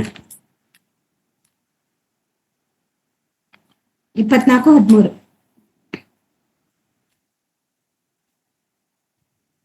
ಸಿಕ್ತಾ? ಆದರೆ ಓದೋಣ ಸಿಸ್ಟರ್. 13:14. ಓದಿ ಓದಿ ಸಿಸ್ಟರ್. ಆದರೆ ಕಡೆಯವರೆಗೂ ದಾಳಿಕೊಳ್ಳುವವನು ರಕ್ಷಣೆ ಹೊಂದುವನು. ಇದಲ್ಲದೆ ಪರಲೋಕ ರಾಜ್ಯದ ಈ ಸುವಾರ್ತೆಯು ಸರ್ವಲೋಕದಲ್ಲಿ ಎಲ್ಲಾ ಜನಾಂಗಗಳಿಗೆ ಸಾಕ್ಷಿಯಾಗಿ. ರಕ್ಷಣೆ ಹೊಂದುವನು. Thank you, thank you brother. ಸಾಕು. ಆದರೆ ಕಡೆಯವರೆಗೂ ತಾಳುವನು ರಕ್ಷಣೆ ಹೊಂದುವನು. ಕಡೆಯವರೆಗೂ ತಾಳುವನು ಅಂತ ಹೇಳಿದ್ರೆ ಯಾವವರೆಗೆ? ನಮ್ಮ ಜೀವ ಇರುವವರೆಗೂ, ನಮ್ಮ ಉಸಿರು ಇರುವವರೆಗೂ ನಾವು ತಾಳಿದವರು ಮಾತ್ರ ರಕ್ಷಣೆ ಹೊಂದ್ತೀವೇನಾ? ನಾವು ದೀಕ್ಷಾಸ್ನಾನ ತೆಗೆದುಕೊಂಡು ತಕ್ಷಣ ನಮಗೆ ರಕ್ಷಣೆ ಸಿಕ್ಕಿದೆ, ನಮಗೆ ಸ್ವರ್ಗ ಸಿಗುತ್ತೆ, ನಾವು ಸತ್ರೆ ಪರಲೋಕಕ್ಕೆ ಹೋಗ್ತೀವಿ ಅನ್ನೋದು ತಪ್ಪು. ನಮ್ಮ ನಡತೆ, ನಮ್ಮ ಕ್ರಿಯೆ ಎಲ್ಲವನ್ನು ದೇವರು ಲೆಕ್ಕ ಹಾಕ್ತಾರೆ. ಅದನ್ನ ಪ್ರಕಟಣೆ ಗ್ರಂಥದಲ್ಲಿ 22ನೇ ಅಧ್ಯಾಯದಲ್ಲಿ 11ರಿಂದ 14 ಓದುವಾಗ ನಮ್ಗೆ ಅರ್ಥ ಆಗುತ್ತೆ. ಅನ್ಯಾಯ ಮಾಡುವನು ಇನ್ನೂ ಅನ್ಯಾಯ ಮಾಡಲಿ, ಮೈಲಿಗೆ ಆದವನು ಇನ್ನೂ ತನ್ನನ್ನು ಮೈಲಿಗೆ ಮಾಡಿಕೊಳ್ಳಲಿ, ನೀತಿವಂತನು ಇನ್ನೂ ನೀತಿವಂತನಾಗಲಿ, ಪವಿತ್ರನು ತನ್ನನ್ನು ಇನ್ನೂ ಪರಿಶುದ್ಧ ಮಾಡಿಕೊಳ್ಳಲಿ. ಇಗೋ ನಾನು ಬೇಗನೆ ಬರುತ್ತೇನೆ, ನಾನು ಪ್ರತಿಯೊಬ್ಬನಿಗೂ ಅವನವನ ನಡತೆಗೆ ತಕ್ಕವಾಗಿ ಪ್ರತಿಫಲವನ್ನು ಕೊಡುತ್ತೇನೆ ಅಂತ. ಪ್ರತಿಫಲ ಕೊಡುವನು ದೇವರು. ಆತನ ಮೇಲೆ ನಮಗೆ ಭಯ ಇರಬೇಕು. ಕಡೆಯವರೆಗೂ ನಮ್ಮ ರಕ್ಷಣೆಯನ್ನು ಕಾಪಾಡಿಕೊಳ್ಬೇಕು. ಹೌದು, ರಕ್ಷಣೆ ಅನ್ನುವುದು ದೇವರು ಕೊಟ್ಟಂತಹ ಕೃಪೆ, ಅದು ಉಚಿತವಾದ ವರನೆ. ಅದನ್ನು ನಾವು ಕೊನೆಯವರೆಗೂ ಸಾಧಿಸ್ಕೊಳ್ಬೇಕು ಅಂದ್ರೆ ನಮ್ಮ ಶರೀರದ ಭಾವಗಳು, ಹಳೆಯ ಸ್ವಭಾವಗಳೆಲ್ಲ ನಾಶವಾಗಿ ದಿನೇ ದಿನೇ ದಿನೇ ಕ್ರಿಸ್ತನಲ್ಲಿ ನಾವು ನೂತನ ಹೊಂದಿ ಕ್ರಿಸ್ತನ ಸ್ವಾರೂಪ್ಯವನ್ನು ಬರುವವರೆಗೂ ಸಹ ನಾವು ಅದನ್ನು ಹಿಡಿದಿಟ್ಕೊಳ್ಬೇಕು. ಅದನ್ನೇ ಪೌಲನವರು ಹೇಳಿದ್ದು, ನಾನು ಮತ್ತೆ ಪ್ರಸವ ವೇದನೆ ಪಡುತ್ತೇವೆ, ನೀವು ಕ್ರಿಸ್ತನ ಸ್ವಾರೂಪ್ಯಕ್ಕೆ ಬರುವವರೆಗೂ ನಾನು ಮತ್ತೆ ಪ್ರಸವ ವೇದನೆ ಪಡ್ತೀನಿ ಅಂತ ಪೌಲನವರು ಯಾವ ಮಾತನ್ನು ಹೇಳಿದ್ರು ಅಂದ್ರೆ ಇದೇ ಮಾತಿಗೆ ಹೇಳಿದ್ದು. ನಮ್ಮ ಶರೀರ ಮತ್ತು ಆತ್ಮಕ್ಕೆ ಹೋರಾಟ ಇದೆ, ಅದನ್ನು ನಿಗ್ರಹಿಸುವವನು ಜಯವನ್ನು ಹೊಂದ್ತಾನೆ ಅಂತ ಹೇಳಿ. ಹಾಗಾಗಿ ನಾವು ರಕ್ಷಣೆಯನ್ನು ತುಂಬಾ ಹಗುರವಾಗಿ ತಿಳಿದುಕೊಳ್ಳದೆ, ದೇವರು ನಮಗೋಸ್ಕರ ಅವರು ವಾಕ್ಯವನ್ನು ತಿರಸ್ಕರಿಸುವವರನ್ನು ದೇವರು ಅಂಗೀಕರಿಸುವುದಿಲ್ಲ, ಪ್ರೀತಿ ಮಾಡುವುದಿಲ್ಲ. ದೇವರ ಮಾತಿಗೆ ನಾವು ವಿಧೇಯರಾಗರನ್ನು ಮಾತ್ರ ದೇವರು ಪ್ರೀತಿಸ್ತಾರೆ ಅನ್ನೋದು ನಮ್ಮ ಮನಸ್ಸಿನಲ್ಲಿ ಇರಬೇಕು. ಮನುಷ್ಯನು ಏನು ಬಿತ್ತುತ್ತಾನೋ ಅದನ್ನೇ ಕುಯ್ಯೋದು. ನಾವು ಏನನ್ನು ಬೀಜ ಬಿತ್ತೀವೋ ಅದನ್ನೇ ಫಲವಾಗಿ ಕುಯ್ತೀವಿ. ಹಾಗಾಗಿ ನಾವು ಯಾವ ಬೀಜವನ್ನು ಬಿತ್ತುತ್ತಾ ಇದ್ದೇವೆ, ನಾವು ಶರೀರ ಭಾವದ ಬೀಜ ಬಿತ್ತುತ್ತಾ ಇದ್ರೆ ಶರೀರಕ್ಕೆ ಸಂಬಂಧಪಟ್ಟಂತ ನರಕವನ್ನು ನಾವು ಪರ್ಮನೆಂಟ್ ಆಗಿ ರಿಜಿಸ್ಟ್ರೇಷನ್ ಮಾಡ್ಕೋಬಹುದು. ಆತ್ಮ ಭಾವದಲ್ಲಿ ಬಿತ್ತುತ್ತಾ ಇದ್ರೆ ನಾವು ಪರ್ಮನೆಂಟ್ ಆದ ಸತ್ಯಲೋಕವಾದ ನಿತ್ಯ ಲೋಕಕ್ಕೆ ನಾವು ಹೋಗ್ಬೋದು. ಎರಡನ್ನು ನಮ್ಮ ಮೇಲೆ ನಾವು ಬಿಟ್ಟುಕೊಂಡು ನಾವು ಒಮ್ಮೆ ಯೋಚನೆಯಿಂದ ಅವಲೋಕನೆ ಮಾಡ್ಕೊಳ್ಳೋಣ. ನಾವು ಪರಲೋಕದವನ್ನು ಸೇರಲು ಯೋಗ್ಯರಾಗಿದ್ದೇವಾ, ಅಥವಾ ನಮ್ಮಲ್ಲಿ ಶರೀರ ಭಾವಗಳು ಇನ್ನೂ ಏನಾದ್ರೂ ನಮ್ಮನ್ನು ಎಳಿತಾ ಇದ್ದಾವ? ಶರೀರ ಭಾವ ಏನಾದ್ರೂ ನಮ್ಮನ್ನು ಎಳಿತಾ ಇದ್ರೆ ಎಚ್ಚರಿಕೆ. ಆತ್ಮ ಭಾವದಿಂದ ನಾವು ಶರೀರ ಭಾವವನ್ನು ಹೋರಾಟದಿಂದ ಸೋಲಿಸಬೇಕಾಗಿದೆ. ಹಾಗಾಗಿ ಎಲ್ಲರೂ ಈ ವಾಕ್ಯವನ್ನು ನೀವು ಅರ್ಥ ಮಾಡ್ಕೊಳ್ಳಿ. ರಕ್ಷಣೆ ಅನ್ನುವುದು ಒಂದು ದೀಕ್ಷಾಸ್ನಾನ ತೆಗೆದುಕೊಂಡ ತಕ್ಷಣ ನಾವು ರಕ್ಷಣೆ ಹೊಂದಿದ್ದೇವೆ ಅಂತ ಹೇಳ್ತೀವಿ, ಅದು ರಕ್ಷಣೆಯ ಆರಂಭ. ನಮ್ಮ ಕೊನೆಯ ಉಸಿರಿರುವವರೆಗೂ ನಾವು ಪ್ರಯಾಣ ಬೆಳೆಸ್ಬೇಕು. ಅದನ್ನೇ ಸೋಜೋ ನಿರಂತರ ಪ್ರಕ್ರಿಯೆ. ನಮ್ಮ ಪಾಪದ ಎಲ್ಲ ಅವಲೋಕನೆಗಳು, ಪಾಪದ ಎಲ್ಲ ಆಲೋಚನೆಗಳು, ನಮ್ಮ ರೋಗ ಬಾಧೆ ಅಂತ ಹೇಳಿದ್ರೆ ಪಾಪದಿಂದ ಬರುವಂತ ರೋಗಗಳು, ಅವನ್ನೆಲ್ಲವನ್ನು ಸಂಪೂರ್ಣ ಮಾಡಿದ್ರೆ ರಕ್ಷಣೆ. ಅಂದ್ರೆ ನಮ್ಮ ಈ ಶರೀರದಲ್ಲಿ ಇದ್ದಾಗಲೇ, ಆತ್ಮ ಶರೀರ ಒಂದಾಗಿರುವಾಗಲೇ ನಾವು ಶರೀರವನ್ನು ಸಂಪೂರ್ಣವಾಗಿ ನಿಗ್ರಹಿಸಿ ದೇವರ ಆತ್ಮದ ನಿಯಮಕ್ಕೆ ನಾವು ಒಳಪಟ್ಟು ಕೊನೆಯವರೆಗೂ ಕಾಪಾಡ್ಕೊಂಡು ಹೋದ್ರೆ ಮಾತ್ರ ನಮಗೆ ರಕ್ಷಣೆ ಸಿಗುತ್ತೆ. ಇದನ್ನು ದೇವರು ನಿಮ್ಮನ್ನು ನನ್ನನ್ನು ಈ ವಾಕ್ಯದ ಮೂಲಕ ಆಶೀರ್ವದಿಸಲಿ ಅಂತ ಹೇಳ್ತಾ ಕಣ್ಮುಚ್ಚಿ ಪ್ರಾರ್ಥನೆ ಮಾಡಿಕೊಳ್ಳೋಣ. ನಮ್ಮನ್ನು ಬಹಳವಾಗಿ ಪ್ರೀತಿಸುವ ಪರಲೋಕದಲ್ಲಿರುವ ತಂದೆಯಾದ ದೇವರೇ, ನಿನ್ನ ಮಹೋನ್ನತವಾದ ಪರಿಶುದ್ಧವಾದ ನಾಮಕ್ಕೆ ಸ್ತೋತ್ರವಾಗಲಿ, ಮಹಿಮೆ ಆಗಲಿ. ಅಪ್ಪ, ಏನು ಅರಿಯದ ನನ್ನನ್ನು ಕರ್ತನೆ ನಿನ್ನ ಮಾತುಗಳನ್ನು ಹಂಚಿಕೊಳ್ಳಲು ನೀನು ಕೃಪೆ ಕೊಟ್ಟು ಈ ಸಮಯವನ್ನು ಅವಕಾಶವನ್ನು ಮಾಡಿಕೊಟ್ಟಿದ್ದಕ್ಕಾಗಿ ಮತ್ತೊಮ್ಮೆ ಸ್ತೋತ್ರ ಹೇಳುತ್ತೇನೆ. ಅಪ್ಪ, ನಾನು ಹೇಳಿದ ಮಾತುಗಳು ನಿಮ್ಮ ಮಾತುಗಳು ತಂದೆಯೇ. ರಕ್ಷಣೆ ಅನ್ನುವ ಪದದ ಬಹಳ ಆಳವಾದ ಪದ ಮತ್ತು ಅದು ನಮ್ಮ ಆತ್ಮಿಕ ಜೀವನದಲ್ಲಿ ಭದ್ರ ತಳಪಾಯವನ್ನು ಹಾಕಿದ ಪದ ಕರ್ತನೆ. ಅದನ್ನು ನಾವು ಕೊನೆಯವರೆಗೂ ಉಳಿಸಿಕೊಳ್ಳಲು, ರಕ್ಷಣೆಯನ್ನು ಕಾಪಾಡಿಕೊಳ್ಳಲು ಕರ್ತನೆ ಪ್ರತಿ ಒಬ್ಬರಿಗೂ ಅಪ್ಪ ನೀನು ಆಶೀರ್ವದಿಸು, ಬಲಪಡಿಸು. ಒಬ್ಬೊಬ್ಬರನ್ನು ನಿನ್ನ ಆತ್ಮಕ್ಕೆ ಸತ್ಯಕ್ಕೆ ತಕ್ಕವಾಗಿ ನಡೆಸಿ, ಆತ್ಮದಿಂದಲೂ ಸತ್ಯದಿಂದಲೂ ನಡೆಯುವಂತೆ ಎಲ್ಲರನ್ನು ಪ್ರಚೋದಿಸು ಕರ್ತನೆ. ಅಪ್ಪ, ಆತ್ಮ ಭಾರವನ್ನು ಹೊತ್ತು ಪ್ರತಿನಿತ್ಯವೂ ನಮಗೆ ವಾಕ್ಯ ಸಂದೇಶವನ್ನು ಕೊಡುವಂತ ಎಲ್ಲಾ ದೇವ ಸೇವಕರನ್ನು ನೆನಪು ಮಾಡಿಕೊಳ್ಳುತ್ತೇನಪ್ಪ. ಪ್ರತಿಯೊಬ್ಬರನ್ನು ಹೆಸರಸರಿಂದ ಆಶ್ರಯಿಸುವವರ ಅನಿವಾರ್ಯತೆ, ಅಗತ್ಯತೆ ಅಪ್ಪ, ಪ್ರತಿಯೊಂದು ವಿಷಯದಲ್ಲಿ, ಅವರ ಆರೋಗ್ಯದ ವಿಷಯದಲ್ಲಿ, ಎಲ್ಲಾ ವಿಷಯದಲ್ಲೂ ಎಲ್ಲಾ ಸೇವಕರನ್ನು ರಕ್ಷಿಸಿ ಕಾಪಾಡು. ಅದೇ ರೀತಿಯಾಗಿ ರಾಮಣ್ಣರನ್ನು ಅವರ ಕುಟುಂಬಕ್ಕಾಗಿ ನಾನು ಪ್ರಾರ್ಥಿಸುತ್ತೇನಪ್ಪ. ನಮ್ಮನ್ನು ಆತ್ಮಿಕ ಜೀವನದಲ್ಲಿ ಪ್ರತಿನಿತ್ಯ ಭಕ್ತಿಯ ಮಾರ್ಗದಲ್ಲಿ ನಡೆಸಲಿಕ್ಕೆ ನಮಗೆ ಅವರು ಎಷ್ಟೋ ಪ್ರಯಾಸ ಪಡುತ್ತಿದ್ದಾರೆ. ಆ ಕುಟುಂಬವನ್ನು ನೆನಪು ಮಾಡಿಕೊಳ್ಳಿ ತಂದೆ. ಅದೇ ರೀತಿಯಾಗಿ ವಿಶೇಷವಾಗಿ ಪ್ರತಿನಿತ್ಯವೂ ತಮ್ಮ ನಿದ್ದೆಯನ್ನು ಬದಿಗೊತ್ತಿ ಶರೀರಕ್ಕೆ ದಾಸರಾಗದೆ ಆತ್ಮ ಭಾವದೀನರಾಗಿ ಪ್ರತಿದಿನವೂ ವಾಕ್ಯ ಸಂದೇಶವನ್ನು ಕೇಳಿ ನಮ್ಮನ್ನು ನಾವು ಶುದ್ಧೀಕರಿಸಿಕೊಳ್ಳಲು ಪ್ರಯತ್ನ ಪಡುತ್ತಿರುವ ನಿನ್ನ ಎಲ್ಲಾ ಮಕ್ಕಳನ್ನು ನಿನ್ನ ಪಾದದ ಕೆಳಗೆ ಆ ಹಸ್ತಕ್ಕೆ ಅರ್ಪಿಸಿಕೊಳ್ಳುತ್ತಿದ್ದೇನಪ್ಪ. ಎಲ್ಲರನ್ನು ಕನಿಕರಿಸು. ಯಾರಾದರೂ ರೋಗದಲ್ಲಿ, ಬಾಧೆಯಲ್ಲಿ, ಚಿಂತೆಯಲ್ಲಿ, ನೋವಿನಲ್ಲಿ ಇದ್ದರೆ ಕರ್ತನೆ ಅವರನ್ನು ಮುಟ್ಟಿಯಪ್ಪ, ಬಲಪಡಿಸು ಕರ್ತನೆ. ಅಪ್ಪ, ನಿನ್ನ ವಾಕ್ಯದ ಬಲದಿಂದ ಅವರು ಆತ್ಮದಿಂದ ನಡೆಸಿ ಕರ್ತನೆ ಅವರು ಪರಲೋಕ ರಾಜ್ಯವನ್ನು ಸ್ವತಂತ್ರಿಸಿಕೊಳ್ಳಲು ಅವರಿಗೆ ಬೇಕಾಗಿದ್ದ ಬಲವನ್ನು ದಯಪಾಲಿಸು. ಕೊನೆಯವರೆಗೂ ತಾಳಿಕೊಳ್ಳುವನು ರಕ್ಷಣೆ ಹೊಂದುವನು ಅಂತ ಹೇಳಿದೀಯ ಕರ್ತನೆ. ಎಂತ ಸಂಕಷ್ಟದಲ್ಲೂ ಕರ್ತನೆ ನಮ್ಮ ಆತ್ಮಗಳು ನಾಶವಾಗದ ಹಾಗೆ, ಶರೀರವು ಮಲಿನ ಆಗದ ಹಾಗೆ, ಪಾಪಕ್ಕೆ ಅಂಟಿಕೊಳ್ಳದ ಹಾಗೆ ನಮ್ಮನ್ನು ಕೊನೆ ತನಕ ಕಾಪಾಡಲು ನಿನ್ನ ಕೃಪೆಯು, ಪವಿತ್ರಾತ್ಮನ ಸಹಾಯವೂ, ವಾಕ್ಯವೂ ನಮ್ಮೊಂದಿಗೆ ಸದಾ ಇರಲಿ ಅಂತ ಬೇಡಿಕೊಳ್ಳುತ್ತಾ ಈ ಚಿಕ್ಕ ಪ್ರಾರ್ಥನೆಯನ್ನು ಯೇಸು ಕ್ರಿಸ್ತರ ಮುದ್ದಾದ ನಾಮದಲ್ಲಿ ಬೇಡಿ ಹೊಂದಿಕೊಂಡಿರುವೆ ನನ್ನ ಪ್ರೀತಿಯ ತಂದೆಯೇ, ಆಮೇನ್. ಅಂತ್ಯಾಶ್ರದವನ್ನು ತೆಗೆದುಕೊಂಡ ತಂದೆಯಾದ ದೇವರ ಪ್ರೀತಿಯು, ಯೇಸು ಕ್ರಿಸ್ತರ ಕೃಪೆಯು, ಪವಿತ್ರಾತ್ಮ ದೇವರ ಅನನ್ಯ ಸಹವಾಸವು ನಮ್ಮೊಂದಿಗೆ ನಿತ್ಯವೂ ನಿರಂತರವೂ ಯೇಸು ಕ್ರಿಸ್ತರ ಎರಡನೇ ಬರೋಣದವರೆಗೂ ಅಥವಾ ನಮ್ಮ ಕೊನೆಯ ಉಸಿರಿರುವವರೆಗೂ ನಿತ್ಯವೂ ಇರಲಿ ಸ್ವಾಮಿ. ಆಮೇನ್. ಎಲ್ಲರಿಗೂ ವಂದನೆಗಳು.